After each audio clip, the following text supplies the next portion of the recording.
Hello. Okay. Welcome to MSc 6. We'll start with attendance. Yeah. Share screen.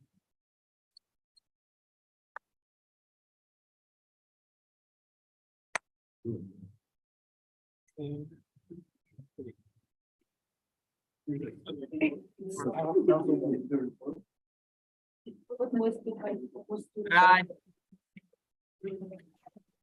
Here. Attendance. And then I'm here. Koki.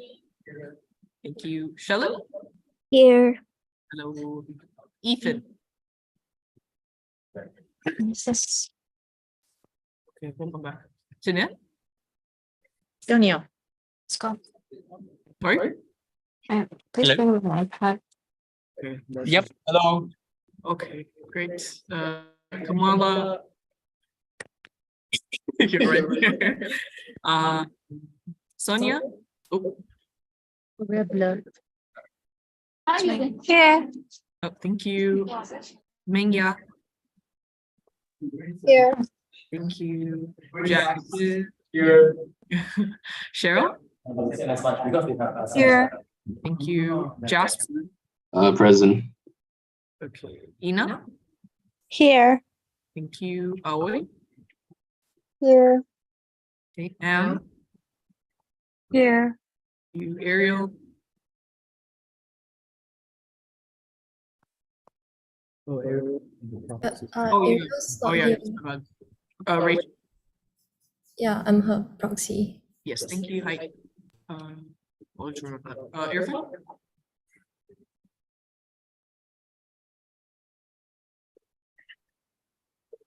Is Irfan here? Okay, we'll just back. Darlene. Here. Brian. Okay, we'll go back. Kaiway. Here. Thank you. Oops. YC. I'm here. Thank you. Vina. Here. I'm sorry if I was unmuted earlier. That's okay. Navin. Here. Thank you. Jeremy. Here. Thank you. Stephanie. Here. Thank you. Rainier. Here. Thank you. Misa. Here. Thank you. Okay, we'll go back. Editors. Actually. Here. Oh, thank you. Danelle.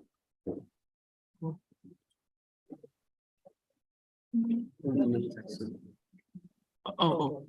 Okay, so I can't see. She's not here. Jean. Here. Thank you. Aisha. Thank you. Rohan. Present. Shukita. Yes. Dominic. Gerald. Yeah, Gerald. Sorry. Okay, I'll come back. Fadia. I'm here. Thank you. Iwin. Thank you. Rachel. I'm here. Present. Oh, thank you. Indian. Present. Thank you. Oh, everyone's there. Shuen. Yeah. Thank you. Fatima. Here. Thank you. Yining. Yeah. June.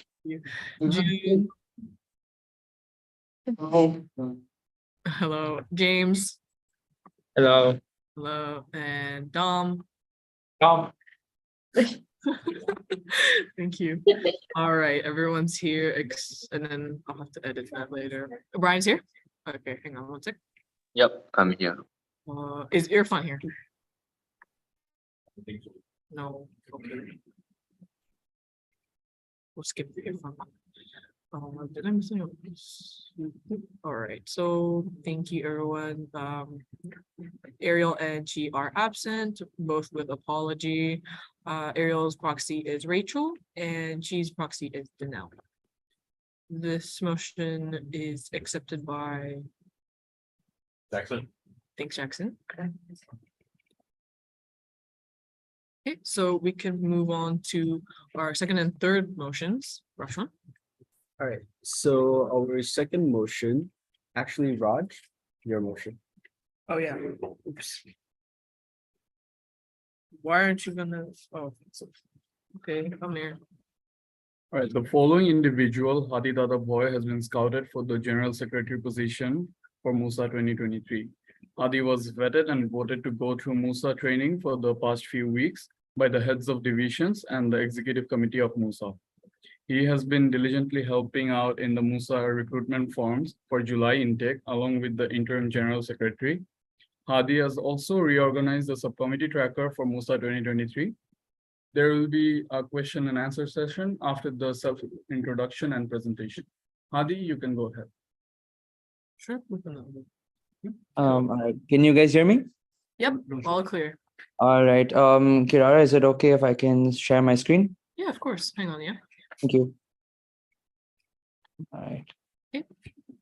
Okay. Okay. Let me start the slideshow. All right. Yeah. Can you guys see this? Yes. All right. Okay. Hi guys, I'm Hadi, and I'm a candidate for the General Secretary position. So let's start off. All right. So about me, a little bit is that I'm a year 3 semester 1 student from the School of Business. I'm majoring in management and I'm minoring in banking and finance. Oh, and I'm from Karachi, Pakistan, which is in the south part of Pakistan. Anyways, other than that, here are some of my past experiences. Most recently, I was the vice secretary of Monash University Investment Group. I was the treasurer for the Pakistan community under MUIS in Monash. I was also a research and development head, plus I was part of the official management team of my family business, Auntie Munawwar's Dessert and Savories. We have 2 shops in Karachi. Other than that, I was a co-founder, executive head, and chief communications officer for my own former business, Takeout Pakistan. And I was also the chairperson of media and communications in my A-level college's student government. So these are just a few of my past experiences. And other than that, here's a couple of things which I've already worked on within MUSA itself. Number one is the subcommittee database. I have reorganized it. And the other thing is I've created a new human resource policy. The official draft is ready. I've also made templates for the trackers, for example, an interview tracker or an event tracker. And I've also made stuff for the procedures to follow for events. So, for example, how to proceed with filling out the trackers, for example. There's also a procedure for conflict resolution, and which would involve your conflicts and how we would deal with them in a proper systematic manner, and the next steps if I come into office. If you guys want, I will show the trackers as well right now after the presentation. And here are just a couple of goals that I have. Number one is to create a fair and equitable MUSA where everyone is happy and respected. I want to create and implement policies and procedures which are not just easy to follow, but which are beneficial to MUSA and the students. And implement a human resource policy which treats everyone fairly, and there's a set system on how to resolve conflicts. So there is no issues, and there is no way anyone could, counter it and say that this is something that is not right. Also want to conduct a successful on-campus election, which would be the first since the pandemic, which is one of the major goals and one thing which is imperative to the General Secretary Department. And with that completes my introductory slides. Now I would like to just show you all just the templates that I worked on. So I'm going to just open those up.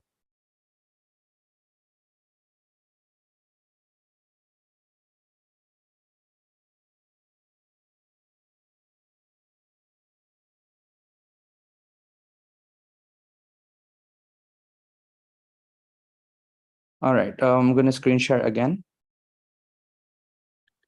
Can you all see my screen? Just let me know, please. Yes. All right, thank you. Okay, so the first one is going to be an interview tracker. I've already made this and sent it forward. So this is essentially a tracker for all of the interviews that will be carried out within MUSA. So for any department, I've just put basic things. For example, you fill out the name, the email, the student ID, and what position they've applied for. I've just put a couple of positions that I feel are relevant to MUSA right now, just there as an example. And right after the interview is done, the relevant OB can put in their remarks. And if there's any sort of documents of reference, for example, and if they've put a document where they've written down all the stuff within the interview, for example, or if they have any other documents like the CV of the individual.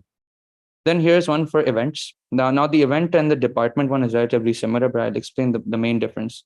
So if we have any major event which requires multiple departments, the easiest way for each department to know what's going on and to do things, even if one person is unable to update the other, is that there is a tracker which where everything's updated. So the date, the task, who is doing it, and which department the person's from, and what deadline it is. Okay, and then here's the approval status is the different one: approved by the president, sent to the student, sent to student life, signed by the president. For example, if it's a financial document, especially the EMS is submitted, the EMS needs amendments, and so on. And the final status is that if you've completed from your end, like if it's in review right now, if it's complete. And yeah, and then the notes are just what you made of it, like you have anything else to add on the side. Similarly, the for the departments is the same thing. However, this is going to be relevant to each department. For example, one for the general secretary department, one for the vice president's department, one for the president's department. This is just a way for to create transparency, number one. And number two, it's to make sure that every department is working and making sure all their work is done on time. And in this way, there will be a more equitable distribution within MUSA. So these are just a couple of templates that I worked on, and I will stop screen sharing now. And thank you so much, and I'm open to questions. All right, so we'll now open the floor for Q&As.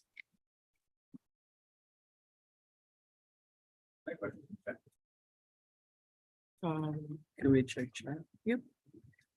Nope, No questions. no questions on the chat. I'll wait for anyone else to ask first. Mm. Who does questions? Okay, so we have a question from Danelle Hadi. How do your trackers differ from the fund tracker? All right. So firstly, the main thing for these trackers are that these are a way to actually, number one, create transparency, like I mentioned. But more importantly, there is supposed to be a set procedure to follow with everything, so that not just everyone's aware of what's going on, but so that accountability is maintained. One thing within MUSA that we should have to greater extent within is accountability. And the only reason is so that everyone is working and there's not too much pressure on one specific individual.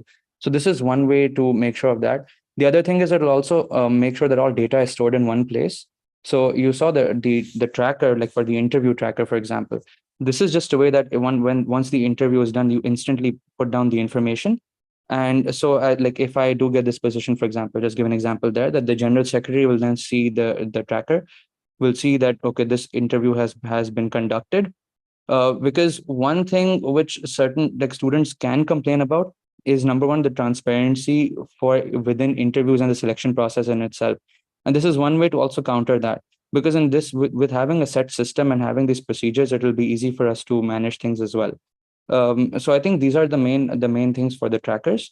Other than that, for events, it's so that each department knows what's going on consistently. And for the departments, it's that within a department, if you have everything in one place, not only will it help with documentation, but again, there will be a consistent way of telling whether one thing is done or one thing is not done. It's also a method to list down all sorts of things so that nothing is missed out. So these are just trackers which would help and benefit MUSA, and that one would just create a system in which everyone is able to work fairly and equitably. That's the main thing. All right, thanks, Hadi. We hope that answered Danelle's question. Okay, Muis or Kamala?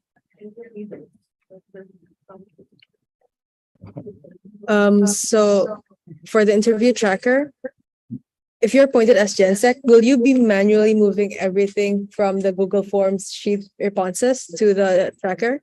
Or are you just going to use the Google Forms sheet? Oh yeah. Yeah. So for this, right, I was thinking two things are possible.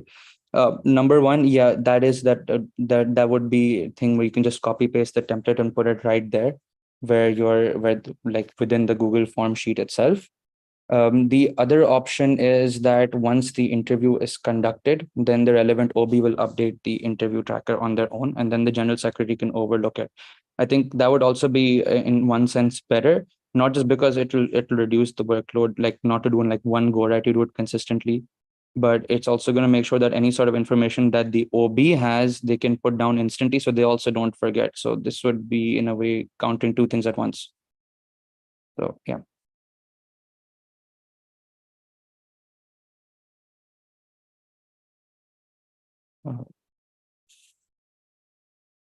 Okay, we have another question from Danelle. But for the event tracker with the EMS and SARA process already in place, wouldn't these just be kind of extras and be used to make up for a lack of communication within MUSA instead? All right. Okay. So Dana, in a way where you say that it would be used to make up for lack of communication, actually, this is a way to help in increase communication in a way as well. I would not deny that. However, the main thing is that you see with EMS and with Sarah, those are on specific platform. This is everything is going to be in one place, not just your EMS and Sarah, but every single thing that that you do for the event. So, for example, let's say publicity has to make a poster right now. So publicity will write down that, okay, this is the poster that we're in, poster number 1, teaser, which is a teaser poster, for example. And then they'll put down that we'll make a video at this time then. And let's say that even for let's say within this event, this is also relevant to the vice president's department. So the VPs are also going to write down that, okay, that we have to do this, we have to do that. So this event tracker is actually relevant to the specific event. It doesn't just involve just your EMS and Sarah. So in a way, since everything is in one place, you'll know exactly what to do for the event at all times. It's not just for your EMS or Sarah. So yeah, it does help with communication, but the main objective is not that. The main objective is to make sure that every single thing is in one place and to make sure that all documentation is consistently updated in there. It's also a way, like I said, to maintain transparency within MUSA. So yeah, I hope that answers your question.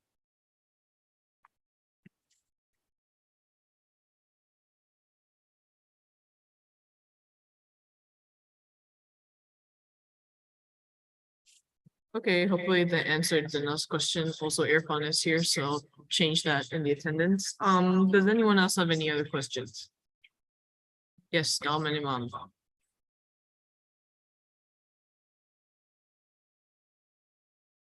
Hello. Hi, Dominic. Okay, hi. Real quickly, I wanted to ask, as part of your presentation, we did not see much in terms relating to elections, which would be your primary portfolio this semester. Could you elaborate based on that missing information to cover up for the, the lack of that information? All right, sure. Yeah, so in terms of elections, number one, like I said, it's we plan to make it on campus. So the way that I would like to go about this is, number one, as soon as if I do get this post, that is, as soon as you get into office, first thing is sit down with the election committee, finalize the blueprint as soon as possible and get kicked off. The goal is that before the next MSC, we have the blueprint ready. We have the candidates for the ROs and DROs already ready, so that they can come and they can make their case in that MSC. So in this way, the back end stuff should be dealt with. All of the election guidelines, all of the processes, all the nomination forms, everything will be ready. All the templates will be ready. The Discord server will be ready, right? So everything will be ready beforehand. Within the elections itself, right? So the first thing is, these are a couple of ideas that I have. That we need to build the presence on campus. So first thing is that MUSA should have a table which should be around the food truck area, so that every student can come and ask what the elections are about in general and why they should vote, right? To increase your voter count, to increase your awareness. Number two, all of your nominees, all of the people who are standing up in the elections, your candidates, will also have, let's say, a party table or an independent candidate table, so that people can come, and this will be at the front of the main entrance, right, where the Monash logo is, the big one. So over there, people come see it and they will come and ask that, okay, what's this about? What's your position about? What is going on? So my main idea is to build on, number one, awareness. Number two, to increase the popularity of the, what do you call it? The elections. So in this way, we'll have it already more on campus. The campaigning will continue on campus as well. Last year as well, there were some guidelines that related to not being allowed to campaign within, let's say, the cafeteria, for example. This time, it should be more over that they should be allowed to campaign throughout campus in a systematic way, so that the maximum amount of people are voting, the maximum amount of people are able to see what's going on. And other than this, T-shirts. Now this depends on the funds as well. That if T-shirts with every MUSA member can wear a T-shirt, which also at the back says like, let's say go vote. All right. We'll also have QR codes on every single table, the MUSA table and the candidates tables for the voting. All right.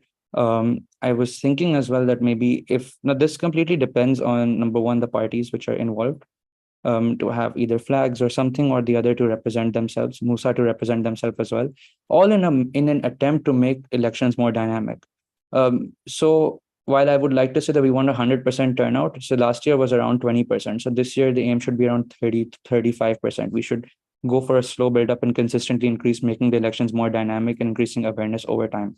So yeah, these are a couple of things that I have in mind. Of course, if I do get this post, I'll sit down with the election committee and first discuss it with them. And the goal is to make collective decisions so that not any one person feels like they haven't been heard out. Let like we discuss everything together, see what everyone's ideas are, and come up with an idea which will make the elections most dynamic. So these are my ideas, but I'm sure everyone will have some ideas which would make it even better. I hope this answers your question, Dominic. If you have any other questions, do let me know. Thank you. Okay, I think those are good answers. But I would like to caution again, and that a lot of the ideas that you propose, I mean, they are good ideas, but you just need to watch out for the practicality of the ideas as well. It's not good to be ambitious without understanding what the reality on the ground is. My suggestion, right, if you do get the post, is that you will still need to go and do further research, not just into how to execute these ideas, but also why these ideas were never implemented before. Because the truth is they have been tried to be implemented. It's just it was never implemented fully, and you need to rediscover the reasons why that is. Okay, so all in all, good answers. I do have a second question, but this second question would be more to address to Rashwan and the other members of the MSC, whoever can answer it. This question is more like I wanted to ask and inquire further why, as part of Hadi's portfolio and introduction session, appointment process should be based on merit and also based on their personal portfolio. I feel that asking Hadi to present what he's done for MUSA so far, while he's not yet appointed as an office bearer, is a major lapse of judgment in due process of appointment. And I'm not sure what or why that has led up to it. But I'm just telling you that that was not the right due process. If anything, presentation of any templates or any ideas or even any amendments or proposed drafts of the human resources, whatever that you've done, Hadi, not discarding your efforts. I'm just saying that it was the wrong time to present those stuff to the MSC, and any appointment up to that process when you're not yet a full office bearer, that should have been purely your own ability without touching anything in part of MUSA. So cautioning that don't forget that there is a due process to be followed. I don't expect a full answer, but just take note, okay?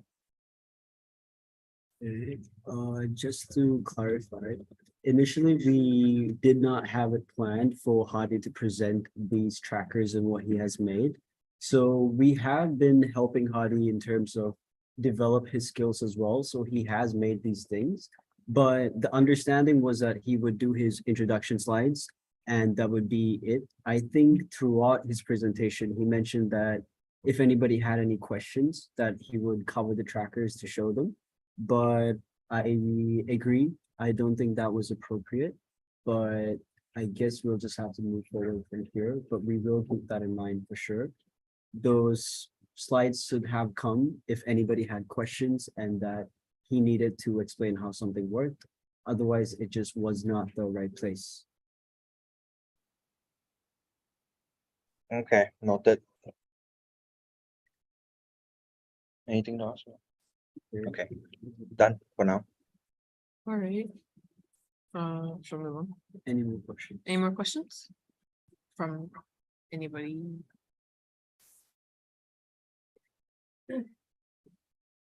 They don't have questions. All right. Rashwan would like to ask a few questions. Hadi? All right, so first of all, could you talk a little bit more about how you want the steps that you would take to sort of ensure that you integrate with the team, given that it's semester 2 now, and the Gen Sec is such a vital position. How would you make sure that you get along with the team right from the start? All right. Yeah. So of course, this is something which does need to be addressed immediately. And it's actually one of the first things which I plan to address. To do this, the first thing is that I have a meeting with every single office bearer, because the main thing is that if I do not introduce myself, if we do not start, we don't have a meeting, we don't get to know each other, then chances are that whatever things you have which are relevant to the general secretary department, let's say let's say you have any sort of issues or something within MUSA, will not be addressed because you won't have any sort of, you won't be speaking to me. So my first thing is to make sure to speak to each and every one of you to get to know you all, because my primary role is not to come and uh, do every single thing. Rather, it is to help each and every one of you and to facilitate MUSA in any sort of way that I can, right, within the general secretary role. And if there's anything else that you all would like me to help you with, I'm more than happy to. So that's the main thing, that I would first have a meeting with everyone. The next thing is that involving every sort of procedure or any sort of updates. Of course, these will require approvals first, but once that's done, then we definitely send it out to you all and then have a briefing with everyone to discuss those. So this would be a way to get things kicked off. But in terms of myself, not just the meetings, but I do plan to be like, if I get this post, it's to be in the office as much as I can.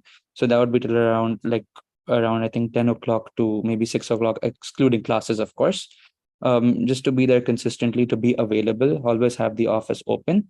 And other than that, I will come and get to know each and every one of you, to speak to you all one by one, because my role again is not to take over every single thing within MUSA. It is to facilitate and help you all. So I want to make sure that I can speak to you all one by one, understand any sort of issues, and make sure that I communicate to you all the processes which I have in place regarding any sort of issues that you have, so that you guys have any issues, come up to me instantly, we can resolve it, no issues whatsoever. Other than that, I think this will also be relevant towards the election committee. So for those who are going to be in the election committee, if I do get this post, first thing is, of course, I'll have a meeting with you all, get to know you all as well. And I believe that when it comes to doing all of this, to do all this work, I would like to hear every single person's perspective, understand what you all think, and come to a collective decision. I'm not one to make a decision myself and say that's final. I believe that we all should make decisions together and something that benefits everyone, right? So I think these are ways to familiarize myself immediately. But other than that, if I do have anything else, I will let you all know. So yeah, thank you. Okay, I have one last question. So one thing that I can note is that you do have a lot of ambitious plans for MUSA, but earlier Dom also raised the point that it's really important that we try to understand why these steps weren't taken in the past. So let's say in a scenario where you have quite an ambitious plan, but it does not work out. What is your reaction to that, and how do you move from that? Okay, so let's say I have some sort of ambitious plan, it doesn't work out, right? Your question is that if I have some ambitious plan, doesn't work out, what am I going to do then? In my eyes, ambition is, first of all, is not a bad thing. Of course, feasibility is important. Like Dominic said, it's very important, and that's for sure will be taken into account. And even if something doesn't work out, it's okay. There's nothing wrong with trying to do something, even if you're unable to due to whatever so reason. I don't believe in sulking on anything. I believe in moving forward. So if one thing doesn't work, we will do we will look towards the next thing. We will try to find an alternative. There is no issue. Because if I'm going to sit around and, just sit down and say this was not right, or, I did this and it didn't work out, then that's not going to resolve anything, especially in as a post in the general secretary department. Like, you need to make sure that you're consistently moving forward and making sure that you find a way through. So no matter whatever this type of issue is, right, my primary objective is to make sure that I can not just move forward, but I can find a way through or find an alternative that would work, right? Even if it's a more feasible alternative, especially. So I think that's one of the most important ways to move about this. And If it comes to a point where if I'm finding it difficult to make a decision or something, I've always thought that I would ask my peers, those within the department, Rashman, the vice presidents, everyone, right? Whoever I need to ask. So I think these are ways to move forward, and obviously never be put down by something, even if it is something which you have not been able to achieve. All right, thank you. So we have one more question from Danelle. She said that, could we understand more about your experience in the secretarial role, especially especially to the extent that MUSA demands, for the general secretary? Okay, yeah, sure. That's a good question. So, Nal, just to explain, in 2019, I was made the chief communications officer within my high school's entity, or but in this case, a club essentially. It was the secretary department role only. I had to deal with all the documentation, all the communication, right? Make all the minutes for the meetings, all of the same work. And I also won the award for Chief Communications Officer of the Year against, I think it was 20 others. So that's my first official experience in an executive role. Then I had my own business as well, where I taught over 200 students. And I was also CCO there, which was my official role. Apart from that, I also worked as a COO there. So I dealt with all the documentation. Dealt with all of the communicate with multiple schools and universities as well. In fact, there's a university in Karachi called Karachi University. We even had a session there, and I organized the whole thing. Yeah. So these are just a couple of things which happened before. Other than that, I was also the vice secretary for MUIG. So I got I got direct understanding of the secretary role within like Monash. And within that, learned about EMS, Sarah, the budget plans, every single thing. Even in the Pakistan community role that I had as treasurer, I did help out the secretary, checking all the Google forms, making sure it was all done appropriately. And even I created the Pakistan community Google Drive and organized everything. So again, secretary work comes there too.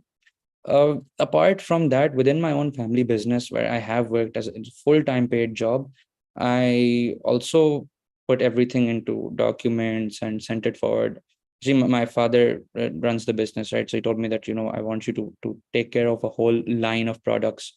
So it was more of a management role, but at the same time, I had to do all the organizing of everything. I had to note every single thing down, document everything that I did, document all the prices as well, and then organize it in a Google Drive folder. So I think these are all experiences relating to, I think, the secretarial role. If you have any other questions, do let me know. Thank you. Thanks, Hadi. So anyone else?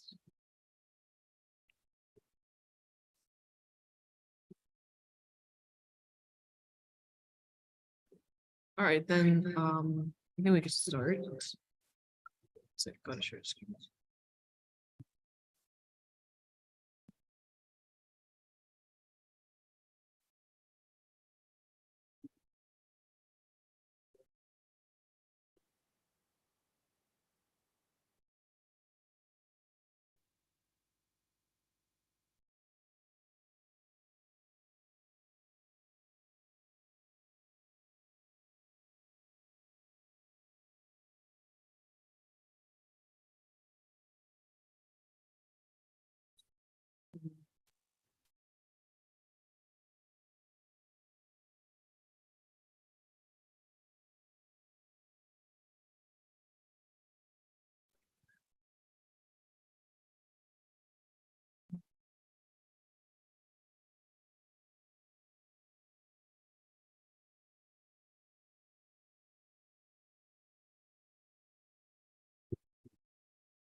All right, so, uh, So basically, the motion set me back.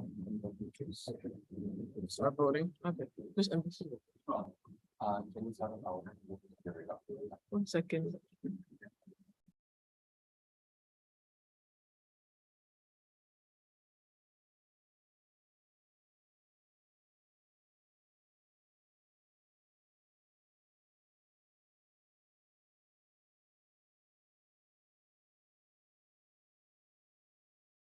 All right, so we'll proceed with the voting. But before that, does anyone like to second this motion? Me, you're fine.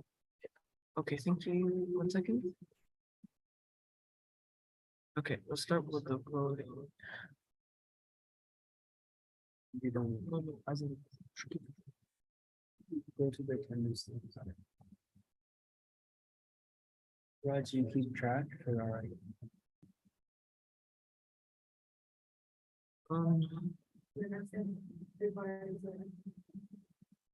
All right, so we'll start with left one. I wrote 4. Skip VP. Treasurers, 4. heads of CNS. 4. Okay. Heads of MUS. 4. Okay. Activities, 4. publicity officers, 4. welfare officers, 4. women's officers, 4. SAS proxy, 4. SOB, 4. SOE, 4. SOIT. 4. All right. SOMAS, 4. SOP, 4. and SOS. 4. 4. Okay, thank you. So we'll pass that motion, given that the majority has voted for. All right. All right, so the next motion is to appoint Imam Arifin as the MUSA 2023 SAS male representative. What? Announcements. Oh. Oh, right. My bad, my bad. Oops, got excited. Yep. Adi, hi. Hi. Congratulations, you're Oh. the next general secretary now. Thank you. Oh, Yay. hey. Everyone's clapping for you in the office. I hope you can hear that. Yeah. Thank you, guys. Thank you all so much. You're so cute, bro. Oh my gosh. All right. Congrats. Says Vina. Thank you. All right. Can we move on to the next motion? All right, so I'll just continue on. So the following individual, Imam Urfin, is a third-year, second semester School of Arts and Social Science student who has vast extracurriculars and leadership experience for the past 3 years, most notably being the president assistant in MUSA 2021 and the vice president of MUSA 2022. At the moment, there's vacancy for the School of Arts and Social Science male school representative, and given his leadership experiences and working closely with school representatives as the MUSA vice president previously, he will be a suitable candidate for this position. There will be a Q&A session after the self-introduction and presentation. Right. Oh. She sent it to lunch. I read them on the. Do you mind going there to do? I think it's better on PowerPoint, but if this is.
Okay.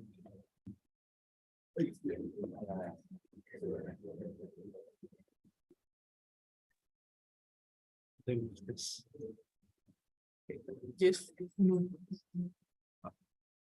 Just hide this.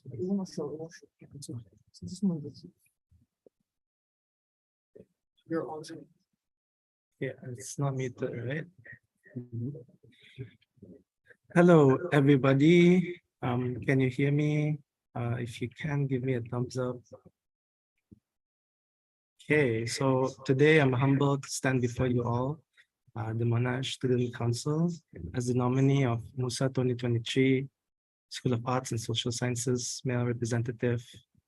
And I will try to make this as brief as I can because I'm sure there's some of you who needs to go for dinner and spend time with family or do your schoolwork. So please bear with me. Okay, just shortly to give you all a bit of my background. So my name is Imam Arifin. People usually call me by Imam. My country of origin is Malaysia, specifically in the state of Kedah. And I am a year 3, semester 2 student enrolled in the Bachelor of Arts and Social Sciences, majoring in psychology and global studies. Before I did my undergraduate degree, I was enrolled in Diploma of Business Administration in Sunway University. Now, because I am a nominee, and I'm sure like students will want to see this, I think it's also important that you must know what I like as a person. I love cats. I think they're the cutest creatures in the world.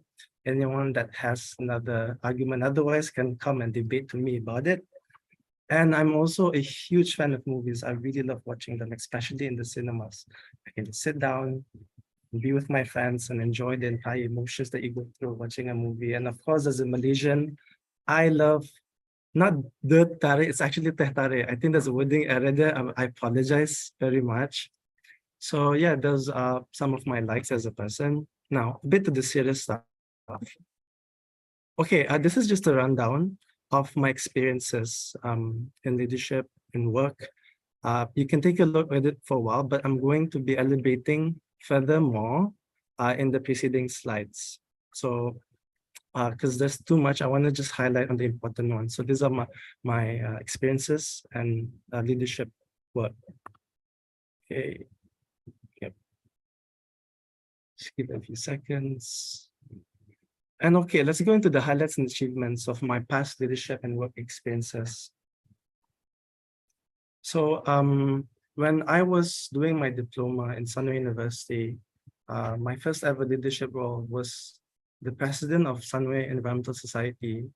So my main achievement was that because this is a newly formed club at that time, I had successfully formulated a proper executive committee delegating long and short-term objectives to make sure that the club is able to operationally run and be able to have events for all of its members. So I was able to bring this club out of the probation phase and have it officially as an official club in Sunway University. So I was also a representative for Sunway University as a student leader in the leadership workshop competition in University Malaya, and my group was one of the top 4 finalists among 70 student leaders at that time. And last but not least, of course, I collaborated with Sunway University Marketing Department as the president on a 7-day plastic awareness campaign called Campus with a Conscience. Next, my first year of degree was actually in 2020. Sorry, I think there's a wording error here. I think it's supposed to be 2021. I apologize.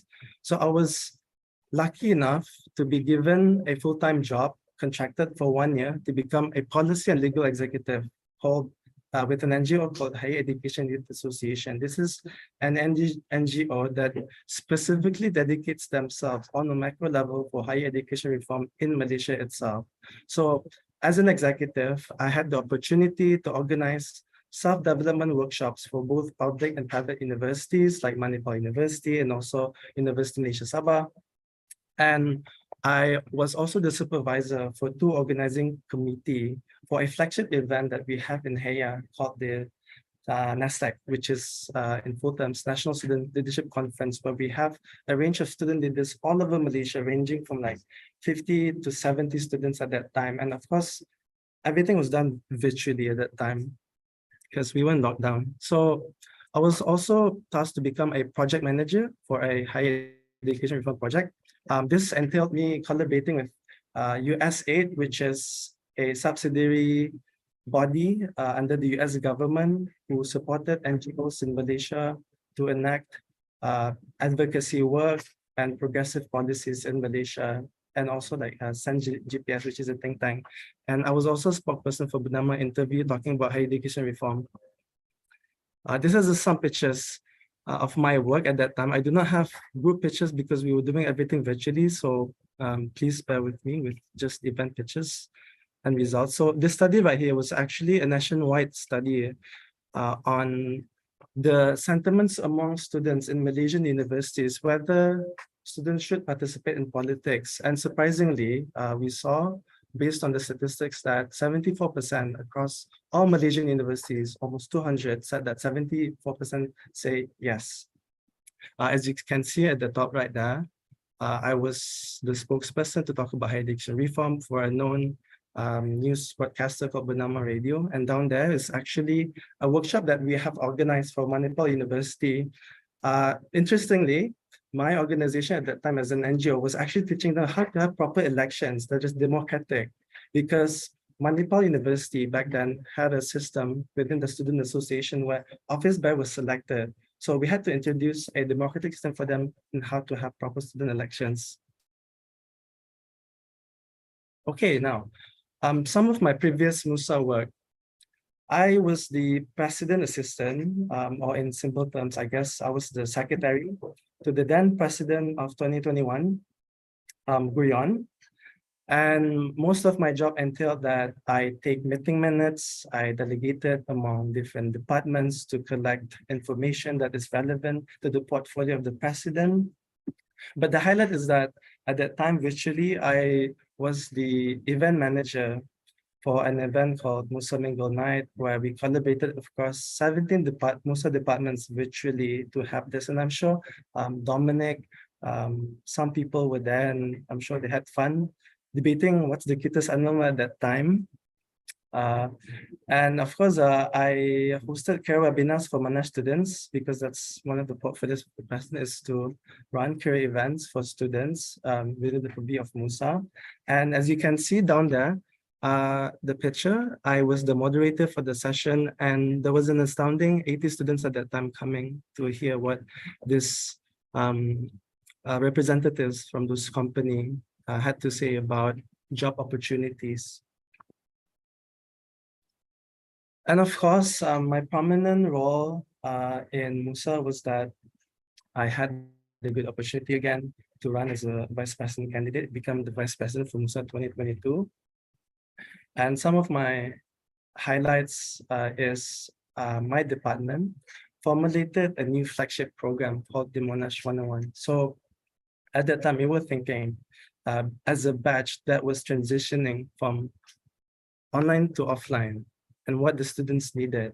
So we thought that perhaps we should have a series of events where it can be catered towards the professional, academic, and the self-development of students, so that they can cope with university life, as there's so much uncertainty in what to expect at that time going into offline university.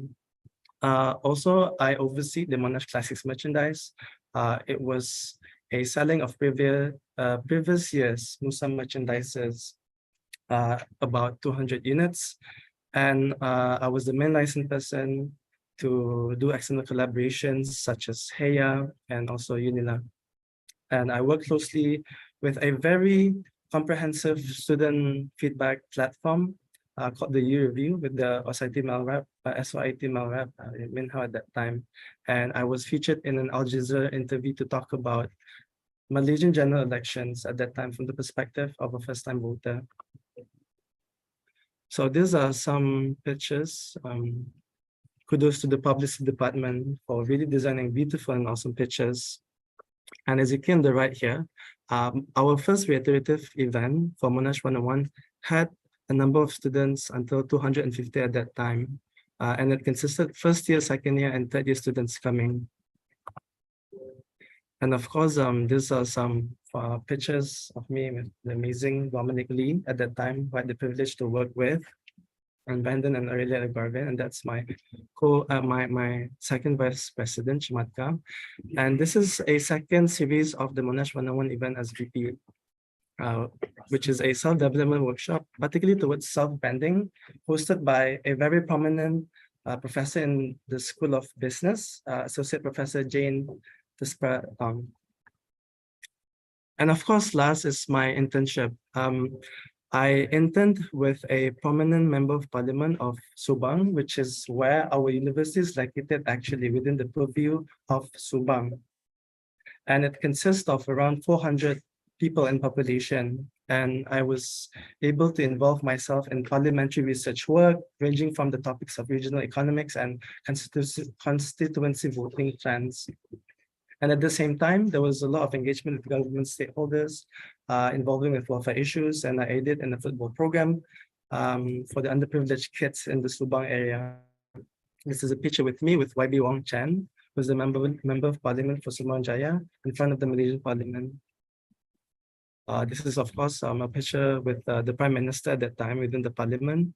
But unfortunately, my tie was not ready. As you can see, it's just, not straight. And on the right here is where we were visiting low-cost apartment housings. Okay. I'll go fast. I'm really sorry, guys. Okay, now, of course, the very important ones is my proposal as female representative. Because there is already an existing female rep at the moment, and there is only a remaining of 10 weeks right now, I want to make sure that all of the things that I want to try to contribute to the school is one, specific, second, manageable, and fourth, time convenient. And I don't want to involve myself in having skyrocketed ideas and ambitions to get things done and in contributing to the school. And also, like, just to make it clear, to not give some perception that I'm trying to push certain agendas or proposals just for myself. I have a very good relationship with Ariel. We have met in previous semester as group colleagues, and suffice to say, we were helping each other and we got good grades, and our synergy is fantastic.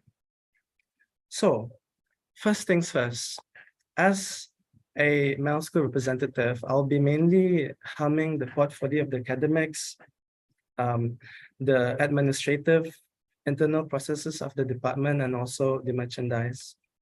So for academics, which is actually the most important part of the portfolio of a school representative, is to make sure that we can amplify the voices of students of the school to the management and to make sure that it is being addressed. For me, I believe that being a student, there has to be a system in place in which we can provide live feedback. And this is a system called U-Review for my first proposal. So for those who doesn't know, U-Review is a live student feedback platform for lectures in units to see. Think of it like Reddit, but just it's in form.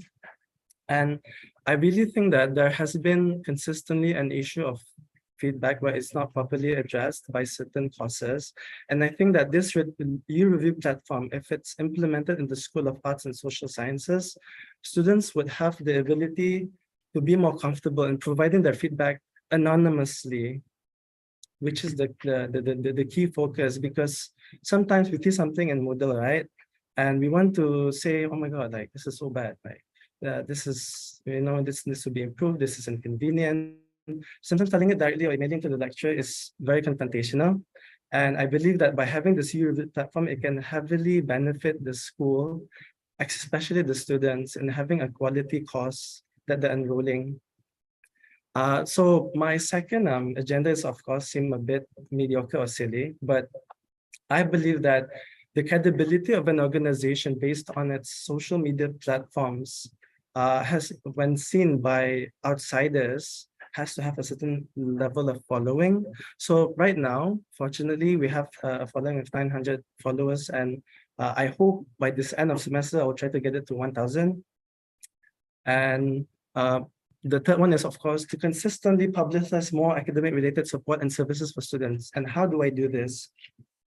We already have an Instagram, right? Students are already bombarded by their studies and all of that. So I believe that this is already being done, but I think there has to be consistency in how we provide all of this academic student support services to students, like extensions, special considerations, and even because we also think about the welfare of students within our schools, I think it's also important to provide counseling services, supports, information for them. And of course, the fourth one is a very important one. I believe that this should be a flagship event for our school, because as a student, there's two things that you are going to do. First, you're going to be learning new skills. And these skills are so that the employers one day when you graduate can see that and hire you and give you a job. So SAS is one of those majors which doesn't really have a happy specialization on a subject.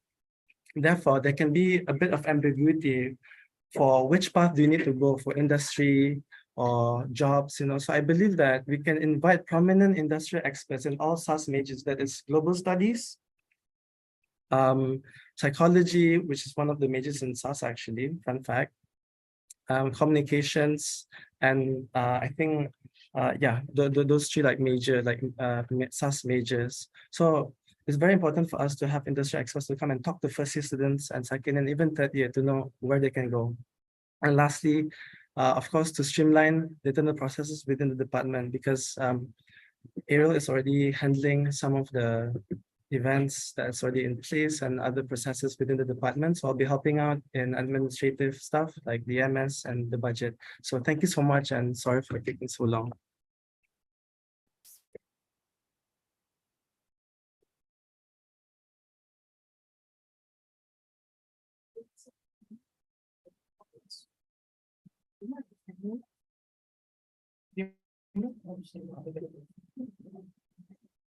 All right, thank you guys.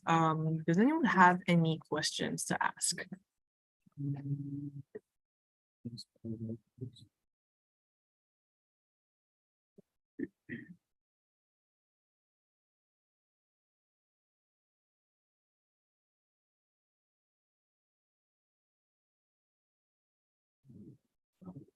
Okay, so we have a question from Calvina. So if you're a suitable candidate, why didn't you run for the SAS rep from the beginning?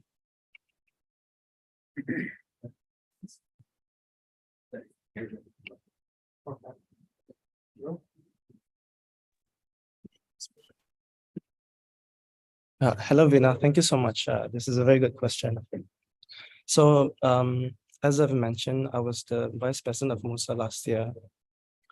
And when I left MUSA at that time, I had this idea, and I think it should be a conventional idea for every organization where they allow for other individuals to run in particular positions. So at that time, I think there was already suitable candidates that was running. And given that there's a vacancy right now, and given that I'm also involved in MUSA through the HAC, and also given that I'm a SAS student, I just see the situation in where it is suitable for me to run, and also knowing Ariel as a friend and the synergy that we have, it would be a good time for me to fill in that vacancy that is very urgent right now for the SAS school.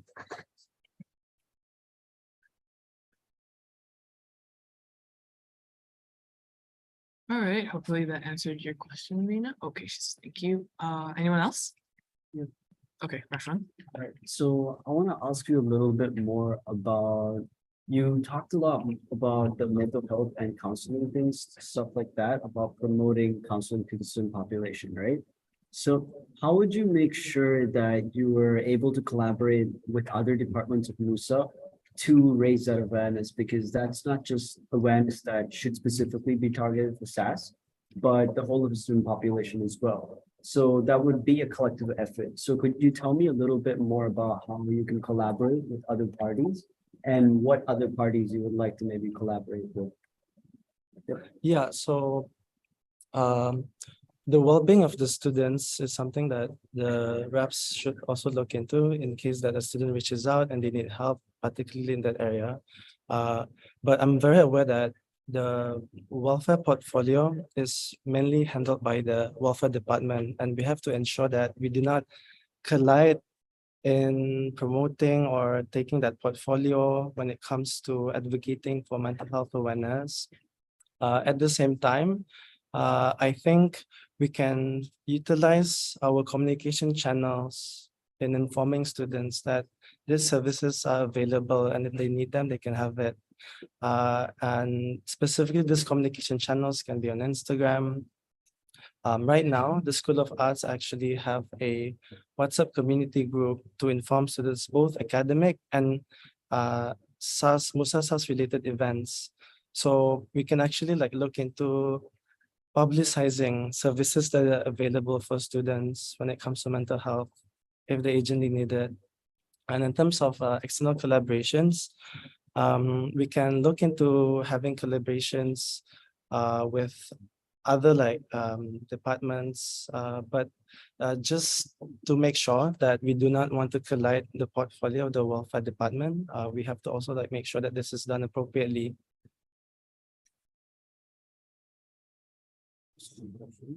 All right, that answers that first question.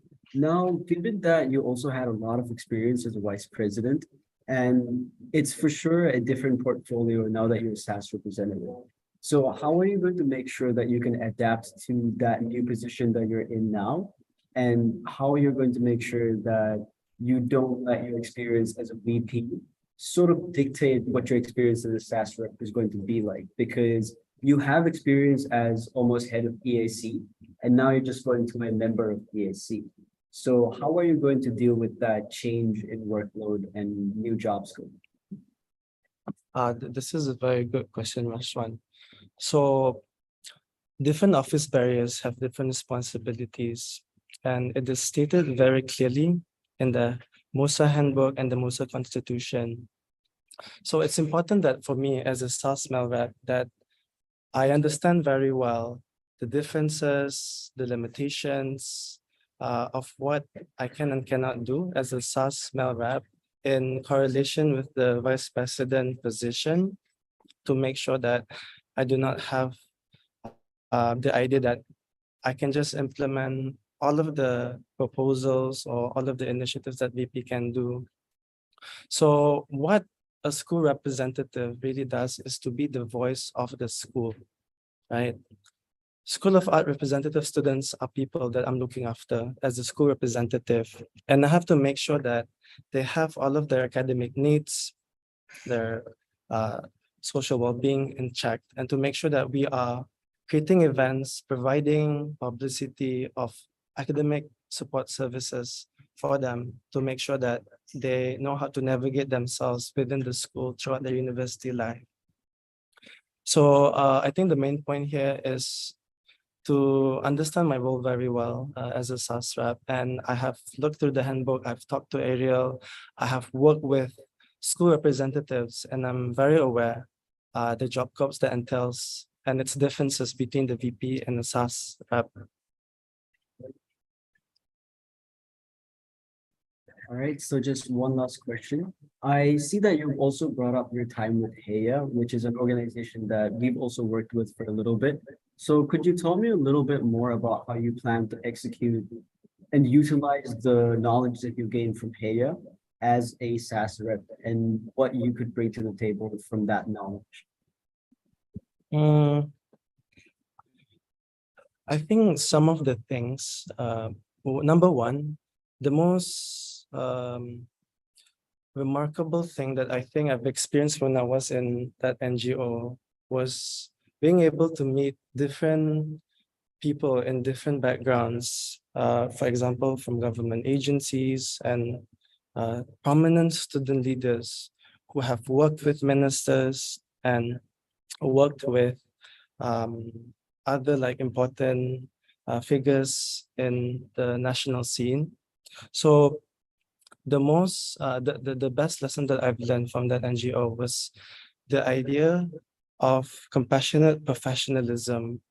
So I believe that as much as we have to get things done as leaders within our own respective departments, I think there is also an importance for us to balance um, that ability when it comes to approaching and getting tasks done, to know what are the limitations, how much can you allocate work for our respective subcommittee members and also even our partners, right?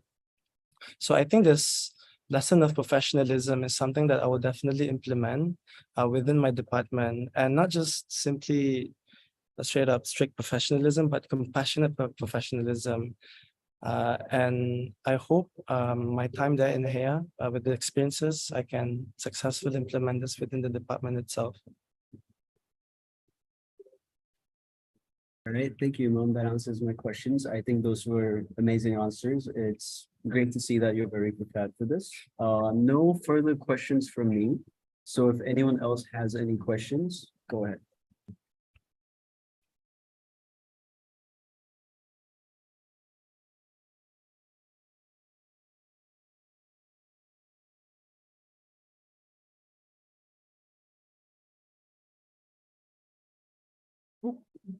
Okay, any other questions from anybody? Otherwise, we'll just proceed to the voting.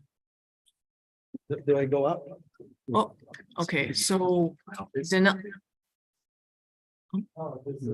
yeah, give him a second. So Danelle asked, why did you only choose to take up a SASPRA position now? What? Yeah, then I think I already answered this for the previous question, but yeah, so I don't think I don't want to take too much time. So Yeah, so I think we can pursue the voting if anyone else has any other questions. Just a few minutes.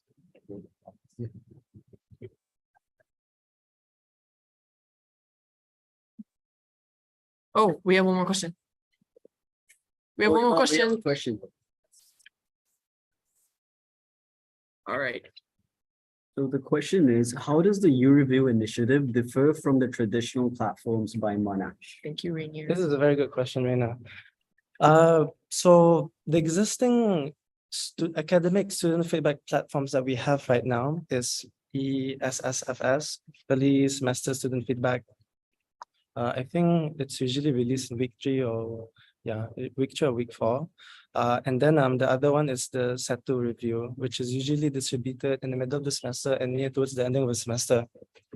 So what mainly distinguishes U-Review from this other like traditional platforms is that, as I've mentioned just now in my introduction, U-Review has a mechanism in which students can provide live feedback at the moment towards their units at real time, which means that lecturers do not have to wait for SESSFS to come by in week 3 or SETU to come by in the end of the semester to know what specific technical or course-related or content-related issues that students are going through within their Moodle sites.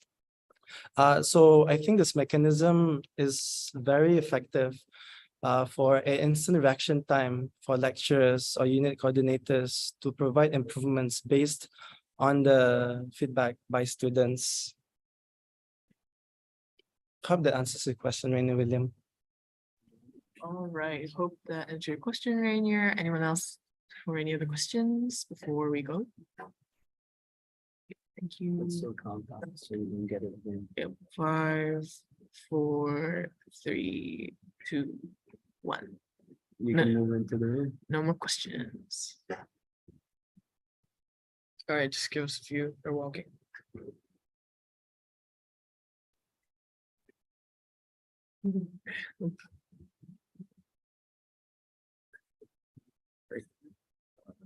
Just a few minutes. Wait. Wait for Jackson to come back. Yep.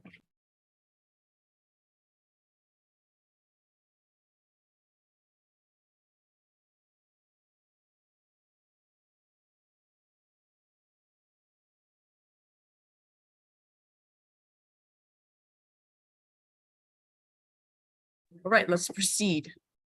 Yeah. Oh, hmm? You want me to do attendance or should I just? Yeah, it's fine. So let's start with the voting. President, Abstain. you have to explain. I think there's a bias because of the experience that I have with Imam, and I was approached, I think 2 days ago. So it was a bit. Sorry? Oh, then either way I have to abstain, right? Then either way I would have to not be there. No, the vice president raised the motion. I raised the motion. Yeah. As the vice. President does not have a vote Okay. unless it's a casting vote.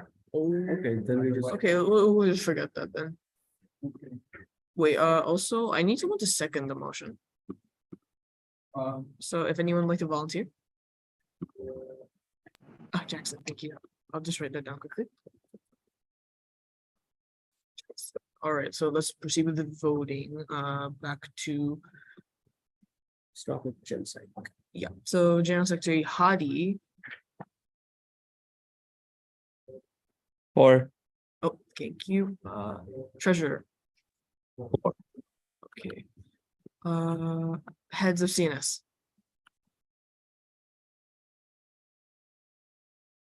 Heads of CNS, Ethan, Tina.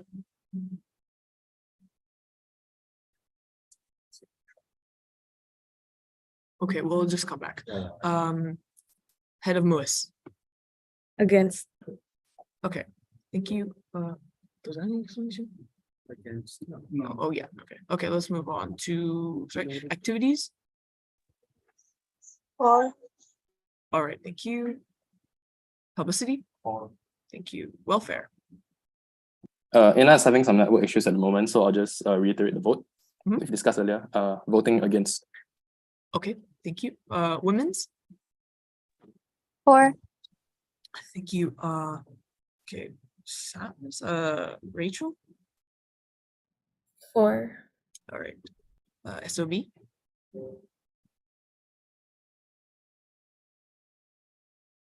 You're fine. Or.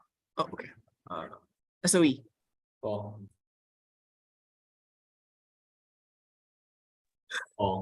SOIT. Or. Okay, and SAMAS. For. Okay, SOPs. Or. SOP. Okay, no, I heard, sorry, not, and SOS. Rainier, MUSA. 4. All right, thank you so much. So that'll be all.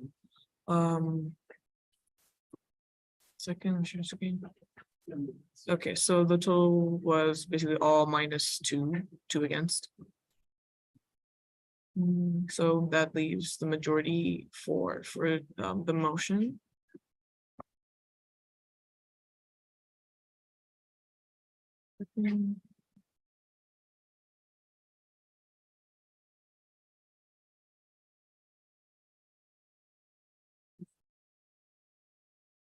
All right, so given that, okay, so just two. Roger, can you write down who against it later? Or later, it's okay. So you can say the motion is passed. So congratulations, you're the SAS male reps. Yeah. So congratulations. So now let's move on to the division and departmental updates, starting with the president. Okay. Just give me a second. Can you guys hear me? Is audio all good? I'm assuming, yeah. So I'll just start with the first thing on the agenda, which is the MUSA restructuring. So the proposed plan for MUSA 2023's new structure sees the introduction of 3 new divisions.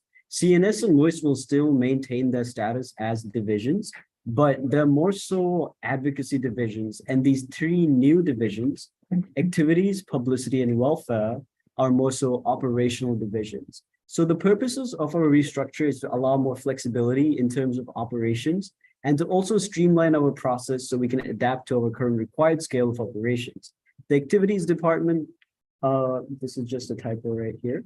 All right. So for the updated version of the new constitution, we're still going to maintain large portions of our previous constitution. However, with much needed corrections and updates, for example, there were a few mistakes in the previous constitution whereby references to different clauses were misnumbered. So whenever you were supposed to refer to a clause, you would actually be referring to the wrong clause.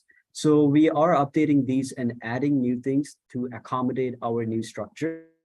So in terms of policy, we've decided that majority of policy and procedure should go in the MUSA handbook. So the reason being that the MUSA handbook is updated yearly, and it is something that every single department of MUSA every year should be changing. So as year goes by, like 1 year after the other, the way we operate changes. So when our constitution limits our structure and the way that we're organized, it makes it pretty difficult for anybody to change it, because changing the constitution is also not necessarily an easy thing to do. So some key updates would be that the activities division, the way it would work is they would sort of be absorbing the MUSA Buddies program. The key idea here is that we have 2 operational teams, which gives us more manpower. There would be one operational team that's mainly focused on small to medium scale events that happen frequently, and another team that focuses on large scale events that happen almost once a year. For example, Monash Ball or Monash Got Talent. So we're making publicity into a division because it's become more and more obvious that publicity works very closely with so many other departments of MUSA. So when we take the workload that publicity has and the current size that they have, we're simply not utilizing their full potential. So as a division, they would be able to have more positions under them and have specialized departments, which would specifically cater to what they need to do. So moving on to welfare, we actually focused quite a bit more on advocacy here rather than changing just the job scope. So we're introducing a new type of representative called a community representative. So the community representative program revolves around us electing representatives from various different communities to be a part of a community representative assembly under the welfare division so that they can raise their concerns and we can advocate for them a lot better. So we're keeping in mind that our operations need to be addressed, our future brand image needs to be addressed, and our advocacy goals are also being addressed. So moving on, our treasurer's department will see a small change whereby they will be now called the finance department, and they will have new positions to accommodate for our changes. The general secretary's department will see 2 new positions under the department, one being HR and one being office administrator. So as things worked before, the day-to-day care, like taking care of the MUSA office, was really led by the welfare department, which we don't think is really fitting of their portfolio. So to have an office admin under GenSec really eases that burden off of them as well. And it is more than clear that we do need clear HR policy. So having an HR rep under the GenSec department would actually be quite helpful as well. So before I move on to the next part of my business report, does anyone have any questions?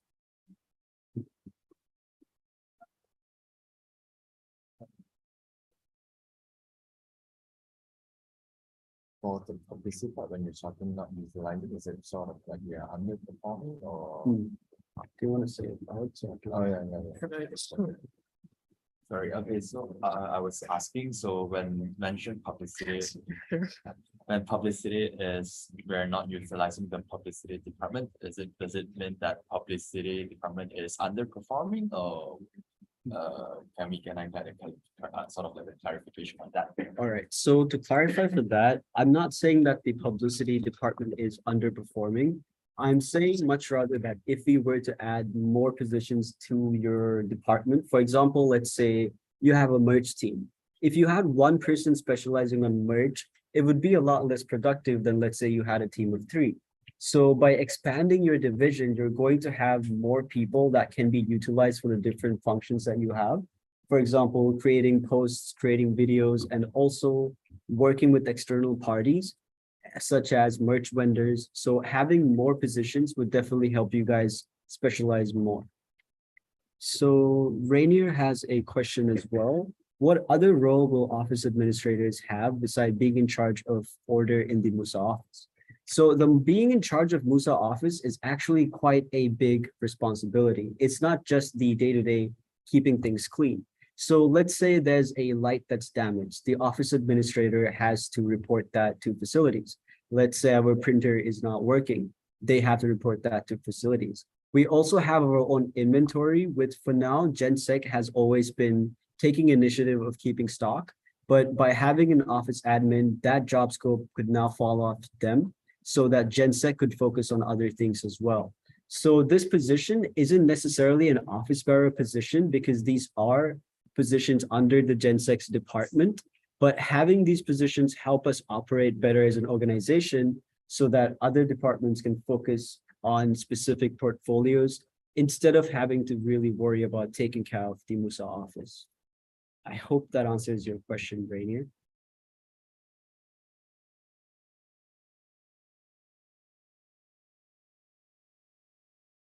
All right, so what would the GenSec's job entail after these suggested changes? So the GenSec's position is not really going to change much because currently speaking, the GenSec has a few main things that they have to focus on. The MUSA elections, the subcommittee recruitment, and our database, and they also have to oversee MSC.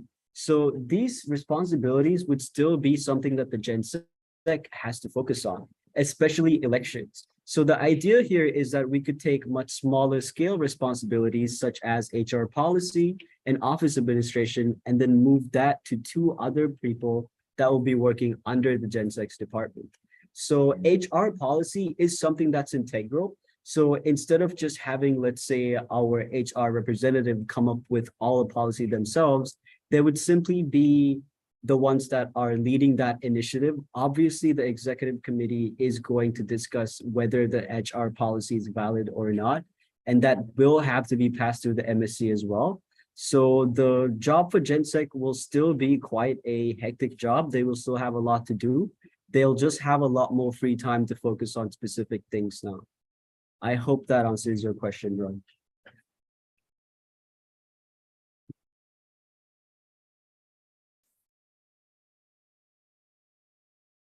Okay, any other questions?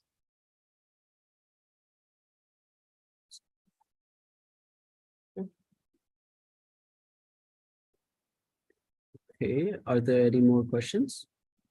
If not, I'll move on to the rest of my report. All right, so for the other two, I will try to go down as fast as I can. So firstly, I want to talk a little bit about July orientation. So July orientation for 2023 was extremely successful for MUSA. Firstly, we broke 8,000 followers on Instagram and had highly positive reviews regarding our events. I just want to take a moment to give a huge shout out to all the departments and volunteers for their hard work.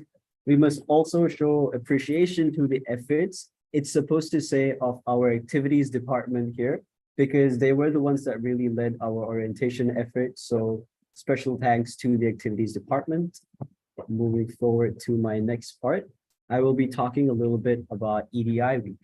So as president of MUSA this year, I've been chosen as the co-chair of the Monash EDI committee as well. So as co-chair, I'll be delegating tasks in relation to our plans for EDI week to different departments. So several departments have already been added to the MUSA EDI committee and allocated several different responsibilities, and all departments are present their final event plans before the end of first week of August. So this time around, MUSA and Monash's goal is to sort of externalize the EDI agenda. As part of this, we are inviting external student councils to come experience EDI week here in Monash. The week will consist of several themes, and the final day will see a festival. The tentative name of the festival is the Kaleidoscope Festival, where we will be celebrating the diverse student population in Monash, Malaysia. So moving on, we have external collaborations. So MUSA has been in contact with Maybank to work together for that Gen M Summit. The summit focuses on instilling leadership skills into the youth community, and it would be a great opportunity for us to strengthen our relationship with Maybank while also gaining some more insight in how that industry works. We have also been in contact with another department in Maybank to sort of discuss a potential carnival on campus. However, this is still in early stages and we're still planning, as there's a lot to consider here. Moving forward, I have the Monash 25th anniversary. So we're working quite closely with Student Life to organize events to celebrate Monash Malaysia's 25th anniversary. Initially, this was supposed to take place alongside CNS Week, But due to some last minute changes in schedule, we have rescheduled the events to take place around 24th of August. We're going to be working closely with several MUSA departments, and more information will be given as I receive more news. Now, the last bit is about venue booking. So the issue of departments not getting the venues that they've requested is becoming more and more prevalent. It is important to acknowledge the fact that we simply don't have enough venues on campus to cater to all the parties that need these venues. So to avoid losing venues, I would highly suggest all departments to lodge their venue booking request at least 1 month in advance. I also do want to remind you all that you do have access to the venue and space booking systems as well, although they do not have the feature to book so far in advance. The reason I bring this up is because many departments have come to me to book venues with barely 1 week before the event date. In this scenario, it would be a lot more time efficient if the department makes the booking directly themselves. So that is all for my business report. So acceptance of president's report accepted by. Oops. Okay. We'll move on to the vice president's report. Reggie can start off first. To start the vice president's report, we are still awaiting response from the SCM Monash team for their academic subsidy. So after consultation with the EXCO of MUSA, we have decided it would be fit to give a partial subsidy for their accommodation expenses. And now we are just waiting for them to fill out the budget proposals for that event to verify the cash reimbursement. Secondly, we have an upcoming event. The flagship event Monash 101 will be held on August 3rd from 5 p.m. to 7 p.m. at the Plenary Theater. We hope to see you all there. Thank you. Thanks, Raj. So the next will be TEDx MUM. So TEDx is coming up soon, most likely by September. And the TEDx MUM committee has been established and the team is going through their training period and are working consistently. We also had meetings with Dahlia, our TEDx MUM in charge, to get regular status updates and offer her guidance with her team and the upcoming event. So in terms of EAC, we have a few updates. So last semester, a total of 2,605.79 ringgit was used, with a remaining of 14,894.21 ringgit left, which we highly recommend for all 7 schools to use before the end of the semester for all academic related events. We also have edX, who reached out to us to collaborate for the upcoming ESSFS survey from the 14th of August to the 25th of August from 11 a.m. to 1 p.m. Donuts will, sorry, not donuts, cookies will be handed out to those who complete the survey, and other details will be shared soon. And a sheet link will be shared for the EAC to man the booth during this period. So that's all for our report. If anyone has any questions, please let me know or let us know.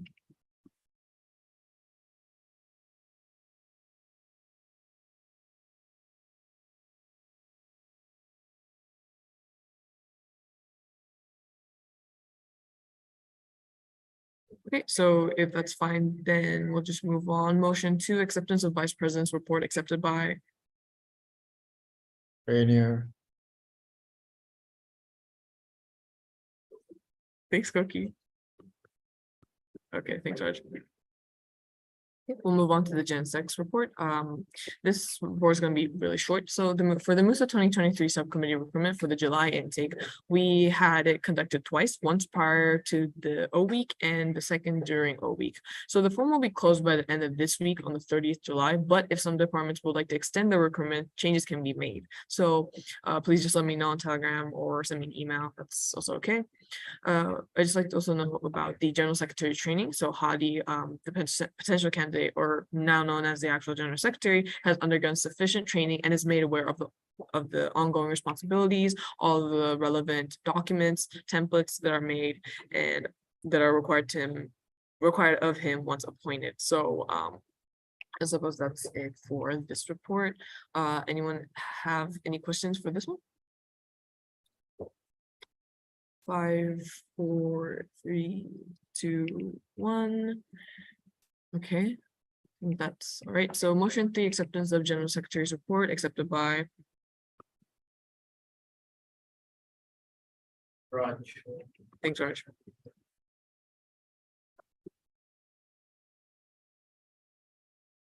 All right, so we can move on to treasurers. Okay, so now for the treasurer's report, the first point is about the event cash flow.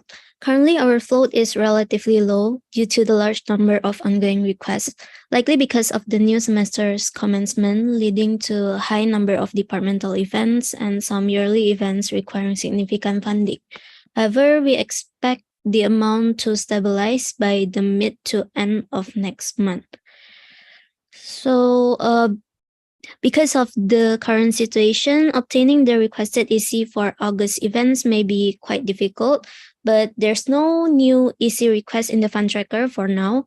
All the approved requests, and actually some of them are August events, have been approved, and I have transferred the fund today.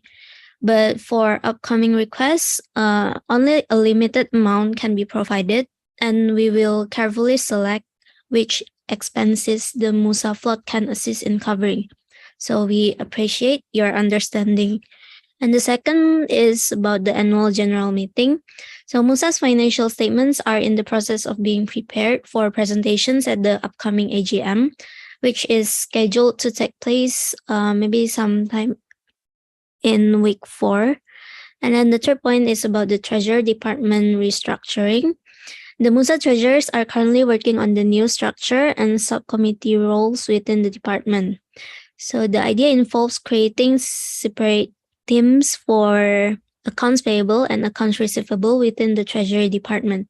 However, we are currently still evaluating the best structure to ensure the department operates efficiently, taking into account the technical aspects of the implementations. And the last one is about the Grab vouchers. So due to the lack of balance, we purchased an additional 12,000 ringgit of Grab vouchers. So that's all for Treasurer's report. Any questions?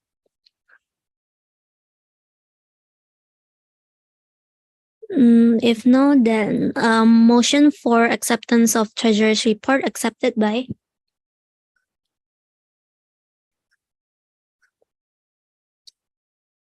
Thank you, Jackson.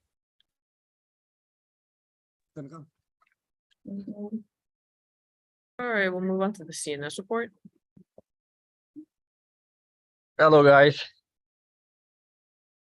Okay, to begin with the head of CNS report.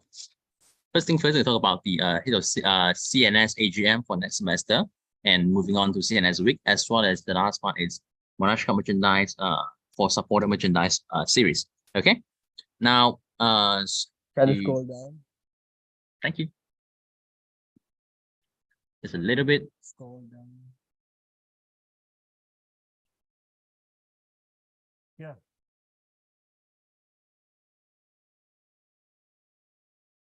Okay. Oh, it's a little bit too much. Okay. Yep. Okay. Yep. It's good. Now, for CNS AGM, this semester 2, okay, the first point is the Club and Societies Division, CNS, will be having our annual general meeting, okay, on 28th of August, coming Friday, which is tomorrow, from 7 p.m. to 9 p.m. at Auditorium 2, yeah, okay. Auditorium 1 is initially, it was planned, but unfortunately, due to the last minute scheduled maintenance as well as the renovation works, we have to move our venue to Auditorium 2. The attendance of all club executive committees will be highly recommended due to the fact that essential updated new information, as well as soft launch of implementation of new financial procedures will be provided. Hence, physical participation of club executive committees will be recommended to settle any potential inquiries by asking us directly during the course of the event. For CNS Week for this semester, the booth allocation form has been released for club committees to fill in, and the CNS Week Semester 2 area floor plan will be released by tonight. Okay. Yeah, so we actually have done all the merchandise procedures as well. And the pre-orders we've taken, and all the printing has been done, and we have collected all the items. And within the next week, we'll be distributing the items to the buyers. And that's it. So head of CNS report is accepted by.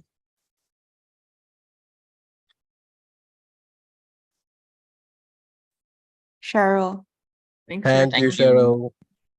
I was muted. Sorry, Raj actually said it, but it's fine. How dare you? Wait. Hang on. I can't put her name. Okay, sorry. We're gonna switch laptops. Can you, 1 second, guys.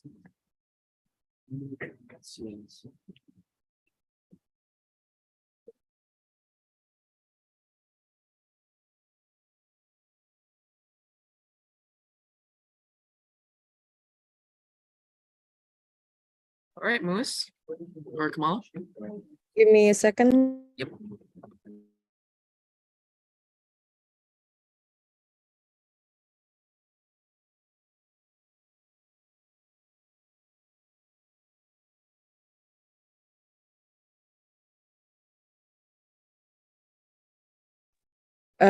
Okay, so from WIS, we have two overall updates. So our first overall updates is we have received information regarding the EDI week event and our part of event.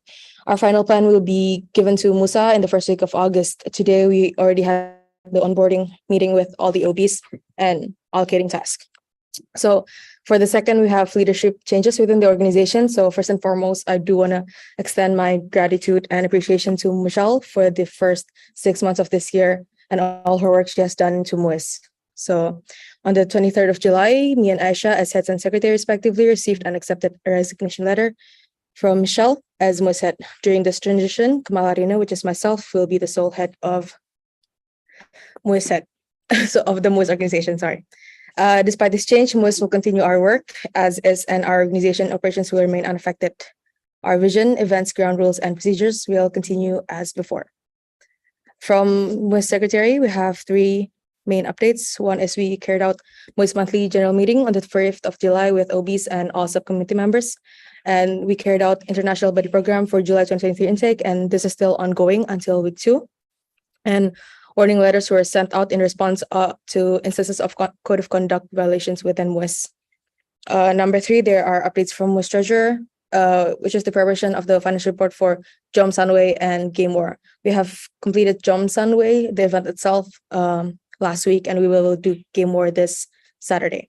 So that's the update from engagement, which is Jom Sunway event, which is last week, Game War event this Saturday, and Futsal World Cup on August 15th, 19th, sorry, 19th.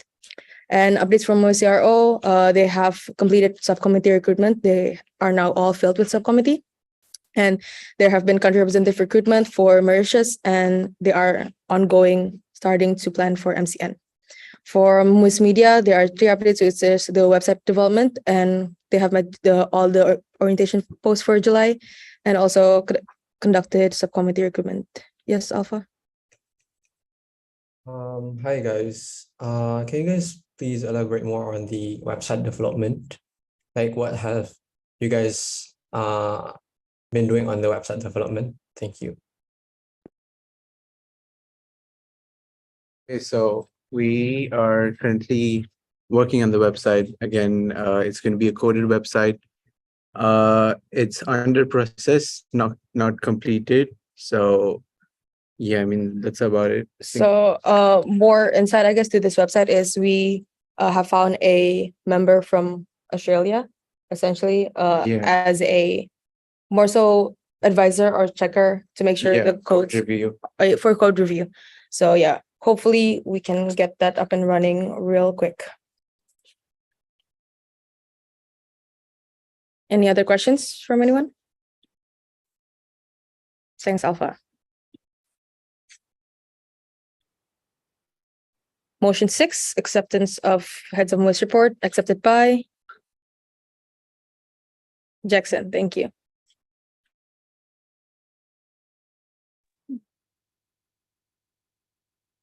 All right, next we move to the activities chairperson's report. Sonia Mengyo.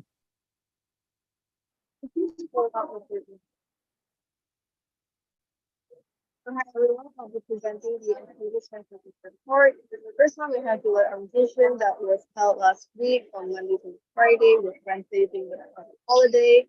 And the first day of orientation week was the business and the holidays as usual, because there were through briefings from the staff to the parents and to new people as well. Lunches were also provided for the volunteers this time around with many expenses there, but don't worry, we gave them to the busing performers and to the students for the wastage. And the orientation for this time around included a film marketing concert, and they had a busking performance on Monday from 12 to 1 p.m. as well. And they include students, performers from MUMPAC, MUC, and MFS. The concert was funded by Student Life as supported by the department and MUSA by the program, and it was also a great opportunity for them to bring new intake to witness the uplifting and exciting performances and serve the club exams as well for them to promote their club. The concert held on Tuesday was a success thanks to the performance and the team. However, some feedback were taken into account. And the post-mortem regarding this event will be prepared soon by the department. And any feedback provided by any mission will be taken into consideration for the next meeting as well. And preparation for creative gallery event was started on Thursday night due to an event that was running till 10 p.m. And then the preparations of course continued the next morning. As for student campus tour, for this time around, we've had two sessions held on 2 different days, which is on Monday and Friday. The program was intended to welcome officers, Jessica and Ina. The campus tour buddies were then briefed on Monday morning before the class commenced, and they were also briefed on Friday as well. However, due to a larger unexpected number of students, the students from culinary theater and music they were encouraged to join on the Friday campus tour. However, the turnout rate was a bit disappointed, given that the fact that they might have already explored the campus themselves on Monday to Thursday. And improvements for the student campus tour would be that allocating buddies based on the informed estimated amount of students may still not be efficient, because during on Monday we had less volunteers as expected. And for parents in concession, and even more of the parents were placed in the session due to this request from Student Life and more experience and still volunteers for interacting with parents and guardians. General feedback received from the parents of the session was down to lack of manpower, reason being there were some volunteers who backed out in the afternoon, and there weren't enough sufficient volunteers to replace the spot. And in order to overcome this limitation, we would like to encourage more office bearers to facilitate by attending at least the first day of orientation when the parents input their success. And other general feedback received from the student volunteers include last minute announcement or system handles by the staff, and was not briefed them earlier on. And although we are extremely grateful to the officers who were able to adapt quickly and improve the faculty to the semester, we will still be sending the feedback to student life in hope that they will also improve. And for my alchemy vouchers, they were given to the volunteers for their effort and hard work throughout the orientation, and the collection actually started this week. And for creative gallery, it was a collaborative effort between Student Life and Studies, gathering positive feedback from both parties for its well-organized setup and engaging dialogue between students. This event featured a lot of variety, including photo booth sessions, DIY painting, and several other stations with participants to enjoy. And the department also extended its invitations to several vendors for the event, anticipating that students might require refreshments while waiting for the DIY activity drive. However, the feedback received indicated that there were relationship with customers due to the event being held indoors, as some students were deeply engrossed in moving around. And we have carefully noted this feedback and will incorporate it into our future event planning to ensure improved results. Next on the list is the Monash University 25th anniversary. At present, we are discussing with Student Life for the upcoming event, which will be held on the 24th of August. And one of the proposed activities under consideration is the t-shirt painting, the bed meeting activity in the creative gallery. This activity will provide students with an opportunity to express their creativity, to customize their very own Monash t-shirt as part of the 25th anniversary celebration.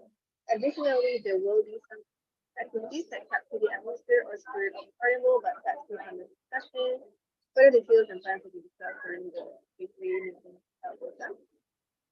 And as for this fall to kickstart the preparations, we have assigned 2 subcommittee members to start scouting venues for the fall, ensuring you have to secure a suitable location well in advance. Currently, emails have been dispatched before the venues, and meanwhile, the subcommittee in charge will persist in exploring additional options while awaiting updates and responses from the venues contacted. And the team for the ball is also under planning, so we'll let Mr. know if there are any more updates. Next on the list, we have MUSA First Night. It's a collaboration between our department and the City, which has been postponed earlier due to venue constructions. It is now set to proceed as scheduled, and the event will be held on Sunday, August, Monday, from 6 to 9 p.m. at the Department of with the purpose of fostering a sense of unity and community among students from different campuses and associations by breaking down barriers and encouraging connectivities, interactions, and building lasting relationships. And to add a nostalgic touch, the event will embrace the 90s university theme. So notably, the guest list has been updated to include representatives from Taylor's, Sunway, Pinky, Terrywatt, MU, UOW, and UP. And that is all for our report. Are there any questions?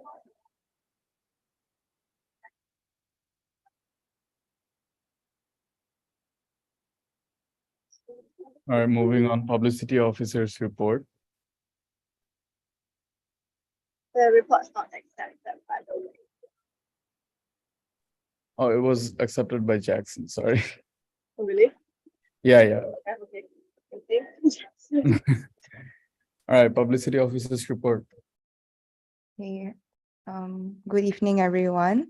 So I'll be starting off the publicity officer's report. So the July 2023 orientation. So during the orientation, the following activities and giveaways were organized. The pretzel and mellow jello giveaway. A total of 180 pieces of Auntie Anne's pretzels worth 718 ringgit were given away to the attendees. Next, sponsorship by Mellow Jello. So Mellow Jello sponsored products and vouchers worth 17,494. This includes 65 pieces of mask worth 68 ringgit each, 780 pieces of gift coupons worth 16 ringgit each, and 3 pieces of Jelly Bessie bundle worth 198 ringgit each. The MUSA official page also saw an increase in followers from 7.8K to 8.4K during the event. The orientation starter pack post reached 4,704 people, while the MUSA subcommittee recruitment post and MUSA 2023 introduction post reached 3,948 and 4,408 people respectively. Secondly, the July 2023 subcon recruitment has opened. Various initiatives were taken to promote this recruitment during the July 2023 orientation. No specific deadline has been set for applications. Participants are currently brainstorming new ideas to make a final push for the July recruitment. Thirdly, the publicity notice board. The notice board located at the cafeteria underwent a complete refurbishment. All divisions and departments are now encouraged to pin their physical posters on the board using the same existing procedure from last semester. The cafeteria's high foot traffic makes it an ideal location for the board, ensuring maximum visibility for the displayed information. Fourth, all the uniform updates. All uniforms have been successfully delivered, but there were some minor issues with one shirt being printed incorrectly.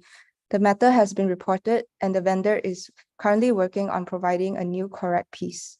Additionally, a second set of uniforms with better stitching will be delivered soon. The vendor acknowledged the quality issue and is reproducing a new batch free of charge to meet the required standards.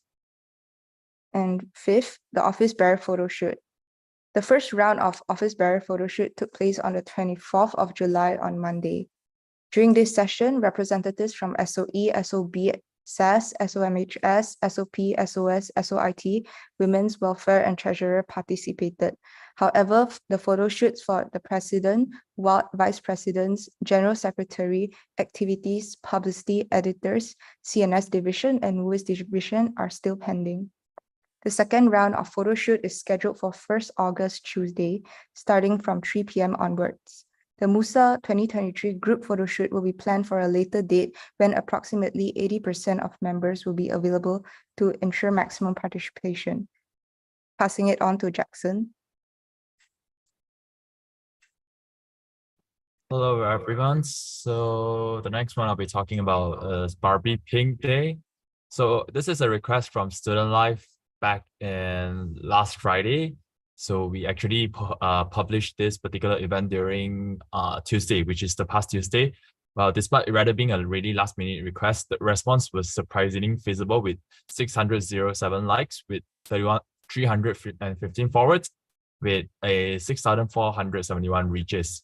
So this sets a really, this shows that Monashans are really into this sort of particular dressing up event, as it shows individualism. So this is a sort of an inspiration for us to do more event like this. Okay, so moving on is to paying extra attention to Instagram reposting. In correlation to the Barbie Pink Day, this is actually something that we, not just publicity, but everyone who should take note of. It's because publicity was recently contacted that a story repost has upsetted the Korean community. It was not the content itself, but however, it was the profile picture of the Instagram account itself. And after carefully reviewing and understanding what was the main reason, we see that it is rather inappropriate for that particular Instagram account. I mean, the Instagram profile picture itself. Hence, this shows that minor details must not be neglected whatsoever. And we have since removed the post and have sincerely apologized for the misunderstanding, and the Korean community is happy right now. All right, so moving on, let's talk about merchandise. So currently it's in the cut and sew process for most of our product, and if we're following the as per promise from our vendor, it is set to arrive around September. Yeah, TBA September. And it is highly remarked by staff who had reviewed the design. From what we have heard from marketing and internal staff, they love the design. So we can know that this time we are not just anticipating students, but we are also anticipating staffs as well. All right, so physical sales, we are working on acquiring green light for tattoo exhibition. So it's right opposite library, if anyone don't know. At the same time, we are also trying to work on online. Our best choice is Shopify, but however, it's still pending with ITS, which a follow-up shall be done by publicity. The last checkup was a month ago when they mentioned that it's pending, from ITS side, they would like to set it up the rest of their pending task first, only then they'll move into it. And we will follow up as soon. And at the same time, suitable alternative shall be figured out at the same time. When mentioning suitable alternative, it means that it does not breach the personal privacy, the PADP, and it is safe to use, and it is functionality as well. Okay, so moving on to the MUSA Intercampus Night. The date fixed is at 28th of August. I believe our activities has mentioned that. Guests would be Taylor, Samri, Inti, Harriwat, IMU. It is in IMU, UW AP, I don't remember what's IMU, but UW is University Wollongong, and APU is Asian Pacific University.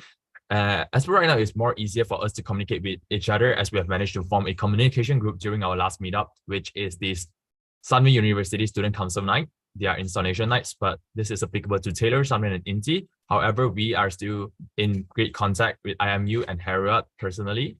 So yeah, and the purpose of this event is to foster a sense of unity and community among students from different campuses within our university. All right, so moving on to our last part, it is MUSA and Monash, Australia. We have a subcommittee who has recently went for an exchange program to the Australian campus, and she has recently released her first content, virtual experience as a Monash student. As per today, right now, I just checked, it has accumulated 12.3K view and 833 likes.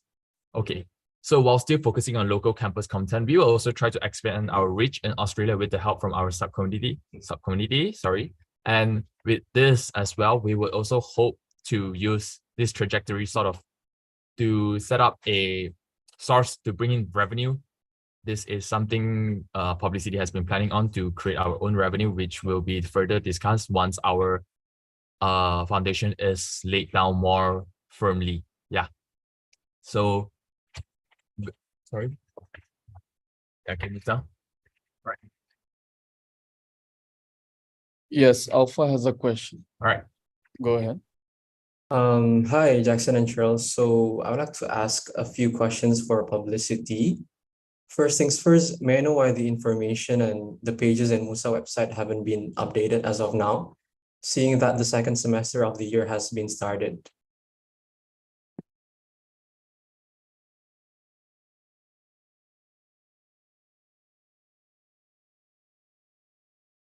Is there any question from my side? Hello? I think Alpha asked about the MUSA website, Jackson. Sorry, I think if it's possible, Alpha can Should I rephrase his question. should I repeat my question? Yes. Yeah, So first things first, may I know why the information and the pages in MUSA website haven't been updated as of now? Seeing that the second semester of the year has been started. Alpha is asking this question, right? Yes. All right. So let's talk about the whole website first. So recently, if you have noticed, our website is constantly down. This is because UPA is constantly figuring out, like trampling around the website. That's why the website has been down. And as for update, if you are looking at the website right now, it is actually the older version of the website. It's because that ITS has reverted to the old version of the website due to the newer version of the website is down. So currently, our web developer is sort of refurbishing and updating everything to make sure that it is updated. So it may still need some time to be done because the website is just restored today. Sorry, not today, this week. Okay, as for the rest, the annual election will be set up soon as we have now appointed a general secretary. I believe everything can be run smoothly and we will update that. As for the rest, as you can see in 8 point, where is it? All right, 8.5 office bearer photo shoot. We have completed most of the school part and we will begin updating the school part because we have actually received feedbacks from some of the schools that Australia side is already asking them why the website is not updated, and we have taken this matter seriously. That's why we have organized a photo shooting session as soon as possible after the by-election is done. Everything is done. So right now they have finished their photo shoot and we will begin updating ASAP. And from the school website, majority of the school has provided up-to-date information about their year course rep, their year rep. So we have begun to update it. It's just that it's not reflected yet because due to the website is down. Yeah. Okay, thank you so much, Jackson. So another question about the merchandise. As you guys mentioned in your part that there will be alternatives for the e-commerce. There might be an alternative for the e-commerce. So may I know what kind of alternatives that you guys propose for a merchandise platform? As from 2021, e-commerce shop for our merchandise has always been a bottleneck for merchandise operations. Okay, so to answer your question, definitely Shopify is the best one as it is regulated by our ITS itself. However, it is depending from their side. But if it's not really feasible, the best way, sorry, not to say the best way, but the suitable choice is definitely the e-commerce platform mentioned, perhaps Shopee, perhaps Lazada, and because both are considered a established firm, and I believe that the whole process there is much more, I say, stable. Or if we really can't do anything, we will still sustain back to Google Form.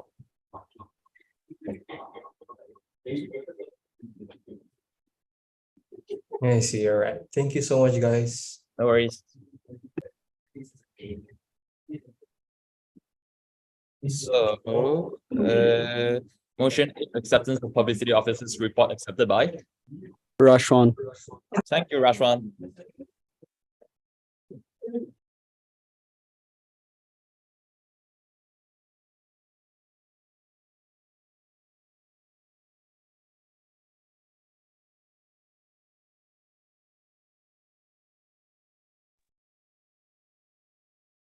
All right, next up, the welfare officer report. Hello. All right. So for the welfare officers report, I'll keep it short and brief. So in regards to semester 2 lounge operations, the new lounge manager team has already been installed and has been appointed. And the new loungees who will run the lounge have all been interviewed and selected for the upcoming semester. In fact, the lounge has already been open since the first day of the semester this week. So yeah. In regards to changes towards operations, from previous lounge team's request and suggestions, the lounge salaries has been increased from 5 to 8 ringgit, while the lounge manager's salary is remaining the same at 300. Okay, moving on. For department plans for semester 2, the major part this semester, our team will be dedicating our time and focus on planning and executing our flagship event, which is Wellness Week, which will happen sometime later in the semester in week 11, 10th of October, tentatively. So to ensure that this is held successfully and environmentally as possible. Other plans for our semester also include our semesterly mid-term snack pack, academic subsidies, as well as a collaboration with the School of Science reps for a visit to the animal shelter, as well as our involvement with the upcoming EDI week. Pertaining to office matters, we would like to remind everyone that the MSc table and discussion room can be booked by messaging either me or Ina at any time. So if you want to have your meetings for your department, do let us know. So additionally, the form for the student lounge bookings can be found in the announcement channel. You can just search lounge bookings and it should appear in your search bar. Just follow all the relevant steps there and everything should be good. So as the new semester has just begun, we would like to remind everyone to please keep the office tidy and especially ensure the cleanliness of the tent. So that is all I have to say for today. Does anyone have any questions?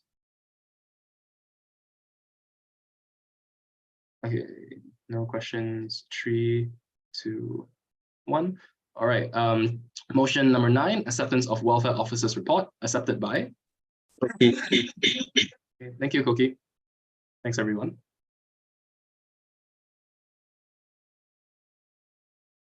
Women's officers report. Okay, so our first point, the subcommittee recruitment. The applicants have been informed with the interview schedule, hence the officers will have the interview accordingly and to inform their results shortly after their interview. And for our second point, the queer movie night. The event is in the progress of preparation and will take place mid-August. And last point, Women's Bazaar. The department is planning to invite local female entrepreneurs to raise awareness of empowerment and encouragement of exploitation and challenging the stereotypes of gender roles. That's all from our department. Any questions? 3, 2, 1. No questions. So motion number 10, acceptance of Women's Officers report, accepted by. Okay. Thank you.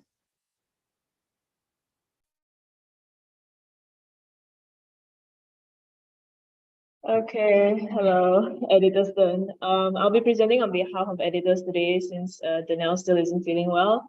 So the first thing is the pre-July subcommittee recruitment. We've only had 3 applicants. Hence, editors will proceed with the normal July subcommittee recruitment along with the other departments. Second thing is Munch. Munch, the editors and publicity collab has been confirmed and will proceed this weekend, if not the next.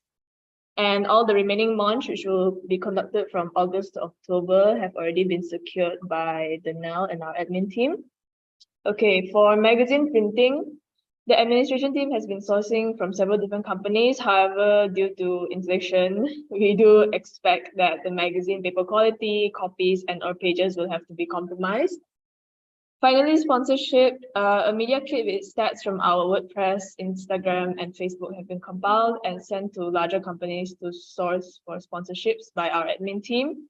However, so far we haven't gotten any responses from the companies. So yeah, that's about it. Anyone got any questions? 3, 2, 1. Okay, motion 11, acceptance of editor's report, accepted by. Okay. Thank you.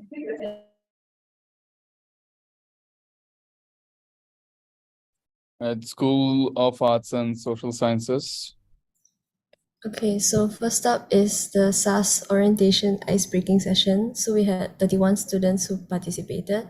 And so we had games and goodie bags were passed out, and the students expressed that they enjoyed the session and look forward to upcoming SAS events.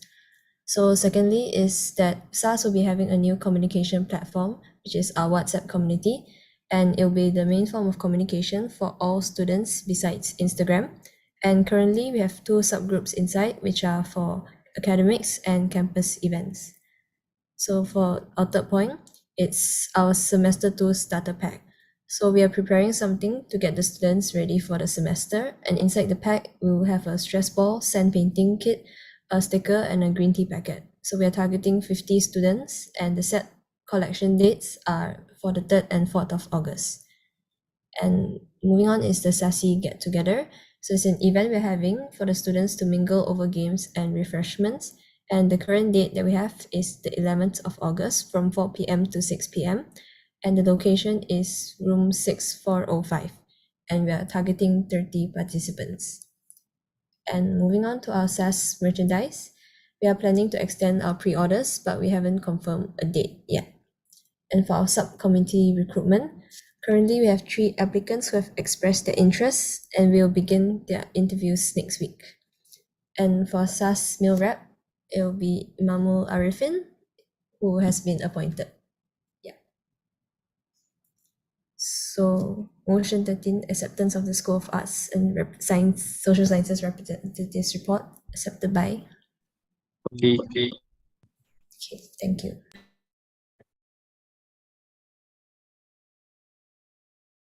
Next is School of Business Representatives Report.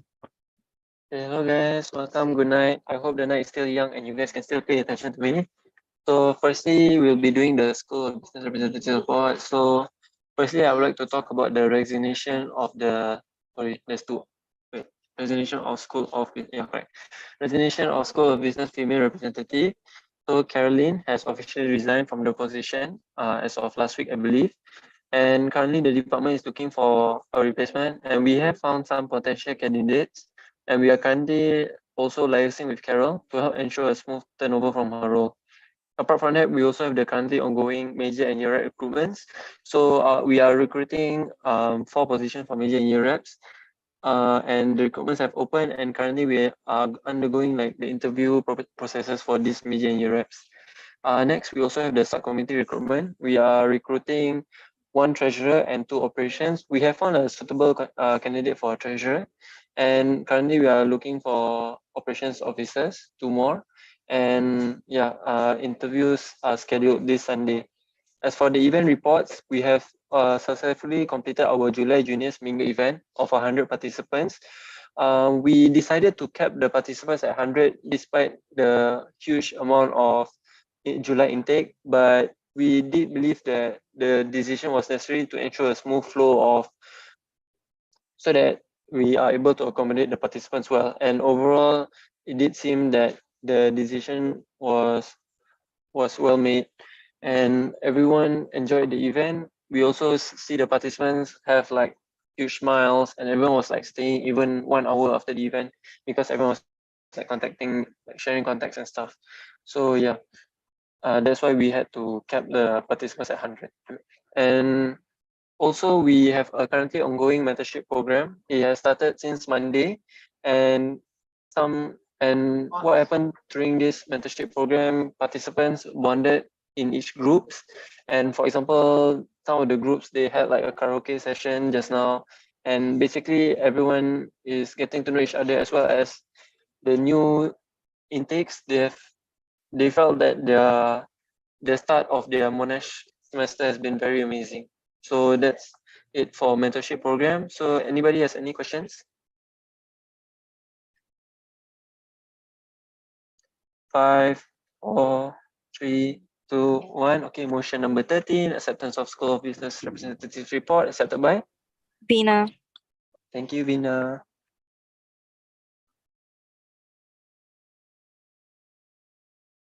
All right, next up is School of Engineering Representative Report. Yeah.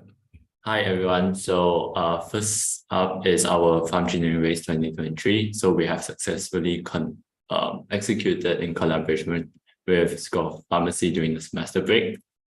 And a total of 47 students from School of Engineering, School of Pharmacy, School of Medicine, Health Science, and School of IT and School of Business have had registered.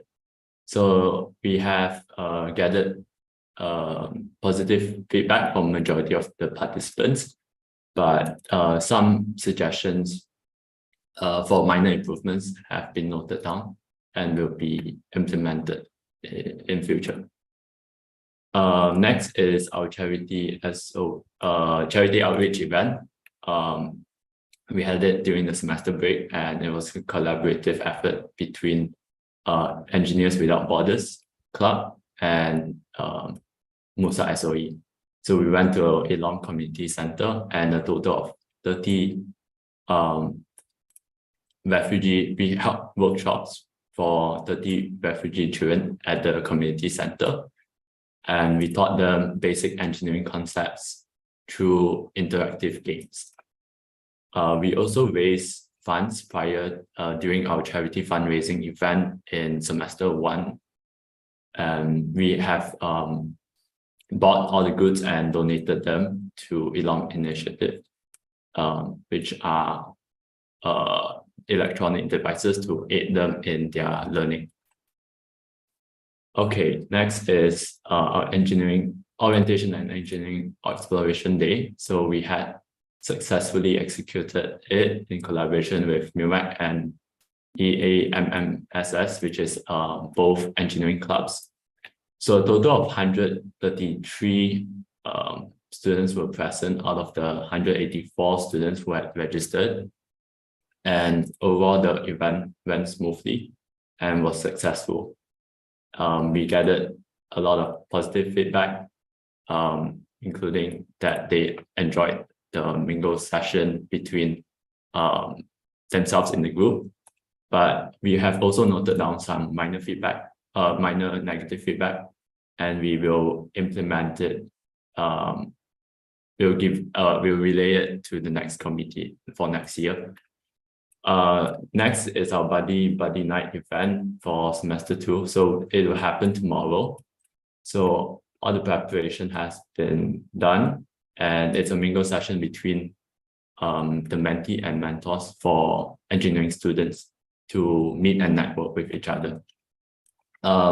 So virtual dry run has been conducted yesterday, and yep, that's for that event. And next is career series, which is in collaboration with SYT. The event will take place in week 3, and it will involve a lot of workshops to cater to engineering and IT students who are preparing for industry exposure. And the workshops include talks on resume writing, interview skills, and work culture.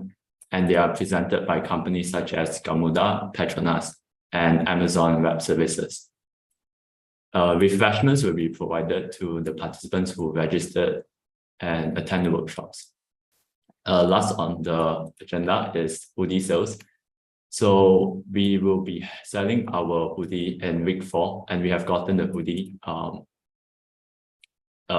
during orientation week. So we'll be selling the hoodie, the limited number of hoodies during week 4. But those who have pre-ordered the hoodie will collect it at the booth during week 4. That's about it. Any questions? 3, 2, 1. Okay. Acceptance of School of Engineering Representatives report accepted by. Okay. Thank you.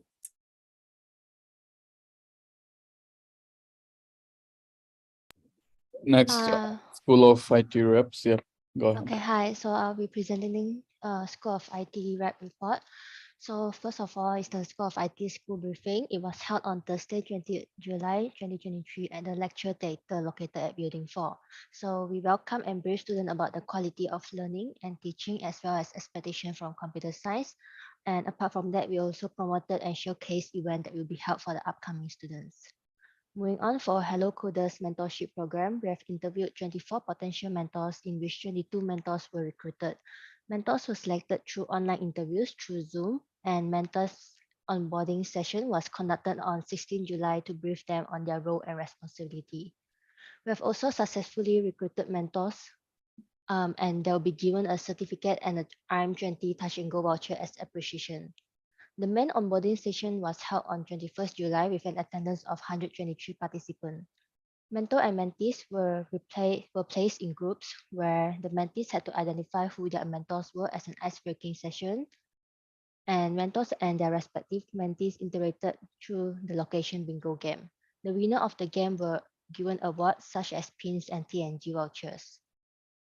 And next, for Monash Coding Lake Semester 2 2023, the event and budget proposal has been finalized and submitted and is already been approved. Sarah and EMS has also been submitted and approved, and the main publicity post is done with awaiting to be posted. And moving on, we have the Ignite Asia and School of IT collaborations. A virtual book club was held from 5th to 26th July with collaboration with Ignite Asia, with the speaker Jack Tui, which is the country head for venturecapinsights.com. The book The Hard Things About Hard Things by Ben Horowitz was discussed chapter by chapter each week. The event was moderated by NT Teo from Ignite Asia.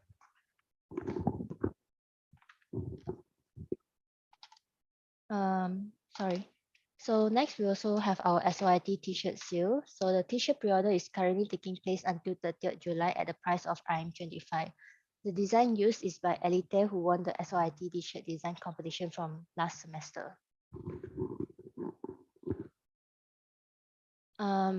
Next, moving on, we have the SOIT and SOE Career Series. Due to the sudden pull-out from the last speaker, we actually managed to invite AWS and also Mobiles Group as the speaker for the last event, for the last day of the workshop. As for SSLC, we are currently recruiting Year 1 Sem 1 SSLC July intake, and allocation of tasks for the SOIT subcom has been completed. And lastly, we have the Agenda NST recruitment day. So we are sending out 10 students as per the request of UEM on 31st July to join their event, which aims to provide a platform for final year students and fresh graduates to explore career opportunity in the tech industry. So that's all for SOIT report. Motion 15, acceptance of SOIT report accepted by MUSA. Thanks, Maisa.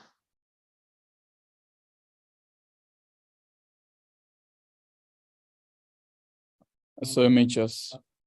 Hello everyone, I'm Navin here representing SOMAS. So first, we have recruited one publicity officer during the pre-July subcommittee recruitment. And during the orientation week, we organized the Breaking the Highs at Monash event. We saw a higher attendance rate of students belonging to year 1. Unfortunately, human nutrition student did not attend despite our promotion of the event. A recap Instagram story was posted and highlighted on MUSA SOMAS. And next, 2023 merge pre-order will end on July 31st. We have added a cash payment option for those who don't have local bank accounts yet. And then for CV workshop, we have secure speaker from LinkedIn and one alumni of Monash Nature's Bachelor of Psychological Science and Business course, and still looking from medical students aspect. And another thing is a vlog week in your future, CSJB, especially for the medical students who are going to the Johor Bahru. So last episode will be released on Friday, 28 July, and the vlogger's price will be sent accordingly. So for 3 vouchers have been sent to the 3 vloggers who already posted their vlogs. And then we have a movie trivia night, a collaboration with SOB, School of Business. So Sarah and EMS have been approved. Event cash request has been submitted and planning is ongoing. And lastly but not least, Slovene collaboration with SASS and School of Science. The group chat has been made for the planning. So that's all from SOMAS. So is there any questions? 3, 2, 1. Okay, motion 16, acceptance of SOMAS report accepted by Rainier. Thank you, Rainer.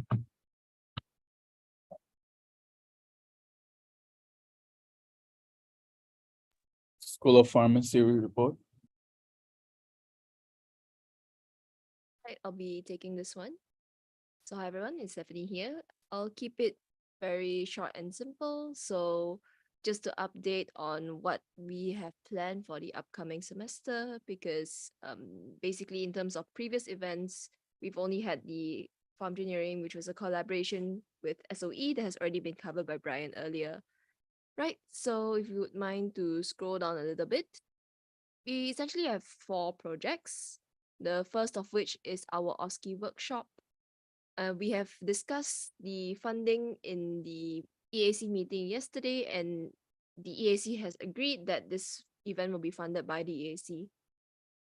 Yep, could we scroll down, please?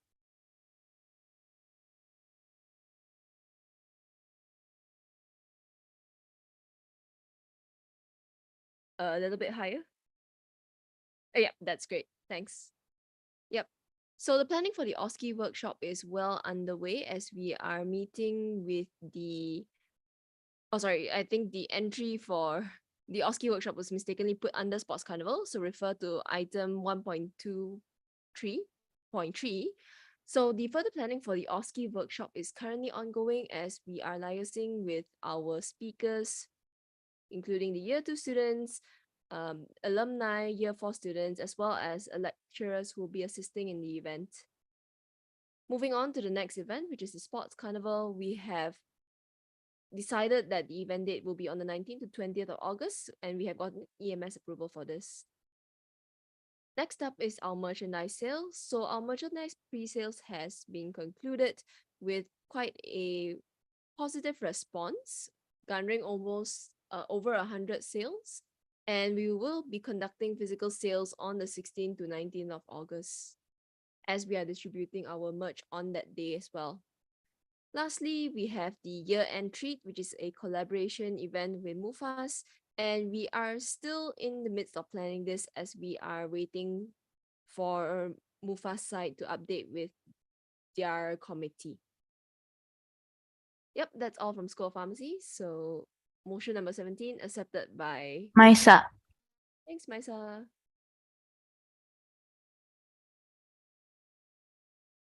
Okay, School of Science report. Hi everyone. Right, so I'll be presenting for School of Science report. First off, we have the July orientation, which we have conducted and publicized orientation related events. So in this orientation, we're referring to the Meet the Rep session that we had with the new intakes. And in there, we also get to open up the students to the various initiatives that School of Science is having, both by the EMO and by ourselves, including past programs, peer mentoring session, mentor-mentee program, which is a program where the new intakes gets lectures for their mentors, and also our science rocket ship initiative, which they can also make use as new students coming in Monash. Yeah, and after the July orientation, for the semester 2 peer mentoring program, we have conducted the first meetup, and this happened in the Mind Link where we gathered all the mentors and mentees, and we had a something of a mingle event where the mentors could get to know the mentees intimately, and they just had a discussion, and the mentors gave senior wisdom on how to thrive in campus, in the School of Science, in their studies, and all these good stuff. And also for the course representatives, which is a follow-up of the initiative that we lived from in last semester. So here we now have a full team recruitment of course representatives. Yeah, so a total of 8 course representatives for all courses under SOS have been recruited. And yeah, so that's for our course representatives. Now, following that, we have SOEX, SOS Symposium meeting. So on this event itself, this is a collaboration event by originating from a university from the Philippines that reached out to School of Engineering for collaboration in running a symposium where speakers from the Philippines as well as Monash lecturer speaker would come together and talk on the symposium. And they also reached out to SOS due to this event being in nature, both catering to School of Engineering and School of Science. Yeah, so in this regard, we held a meeting together with School of Engineering with the management people in School of Engineering. And in that meeting, we discussed on creating committee for this, a special committee to run this symposium. And for School of Science, we resort to recruiting our course representatives. We are resorting to recruit our course representatives to be in charge of the symposium meeting, since ourselves, MUSA and I, and our subcommittee are quite occupied throughout the whole semester. Hence, yes, we will have a briefing meeting with our course representatives in the following days to brief them on this special operation that we will give under their charge. School of Science 2023 merchandise. So for this, we have completed the design and performed quality checks on the materials. We have went to the company and checked out the material quality as well. And in the following days, we will be publicizing our merch. And after garnering enough pre-orders, we will proceed to ordering the batch of products from the company itself, which we foresee will arrive on week 7, week 6. Yeah. Following that, we have School of Science x AMISO collaboration. So this is another external collaboration that we just begun to engage in. So AMISO here is a science Olympiad organization. They run events for science Olympiads, competitions, and whatnot. They're also run by Malaysian alumni from various universities here in Malaysia, and they have reached out to us in an effort to become partners, specifically media affiliates, where School of Science will be publicizing AMISO flagship events, and AMISO they also intend to publicize some of School of Science events, although of course currently School of Science events are only catered to Monash students. Hence, the effect would probably go in one direction, where we publicize AMISO's events, and our School of Science, the students in School of Science will benefit from joining these events. And we also agreed on some other extensions to that, where AMISO might want to run their events here in Monash, where Monash will be the host university to hold their flagship events in next year. So yeah, none of that will be happening this year. And finally, for student chapters, School of Science have resorted for American Society for Microbiology. So in the long process from semester 1 of looking for student chapters, to which many of them weren't feasible, or they weren't opening the opportunity for such engagement, we have finally arrived in American Society for Microbiology. And this is because this caters to almost all the School of Science students, regardless of their course, since microbiology is an all-extensive field where many courses can enroll in. And currently, we're having Dr. Patrick to be liaising with the rest of the faculty members in Monash in order for us to secure a faculty advisor to be in charge over the chapter. Yep. So that's it for us. Motion number 18 by School of Science, accepted by Naveen.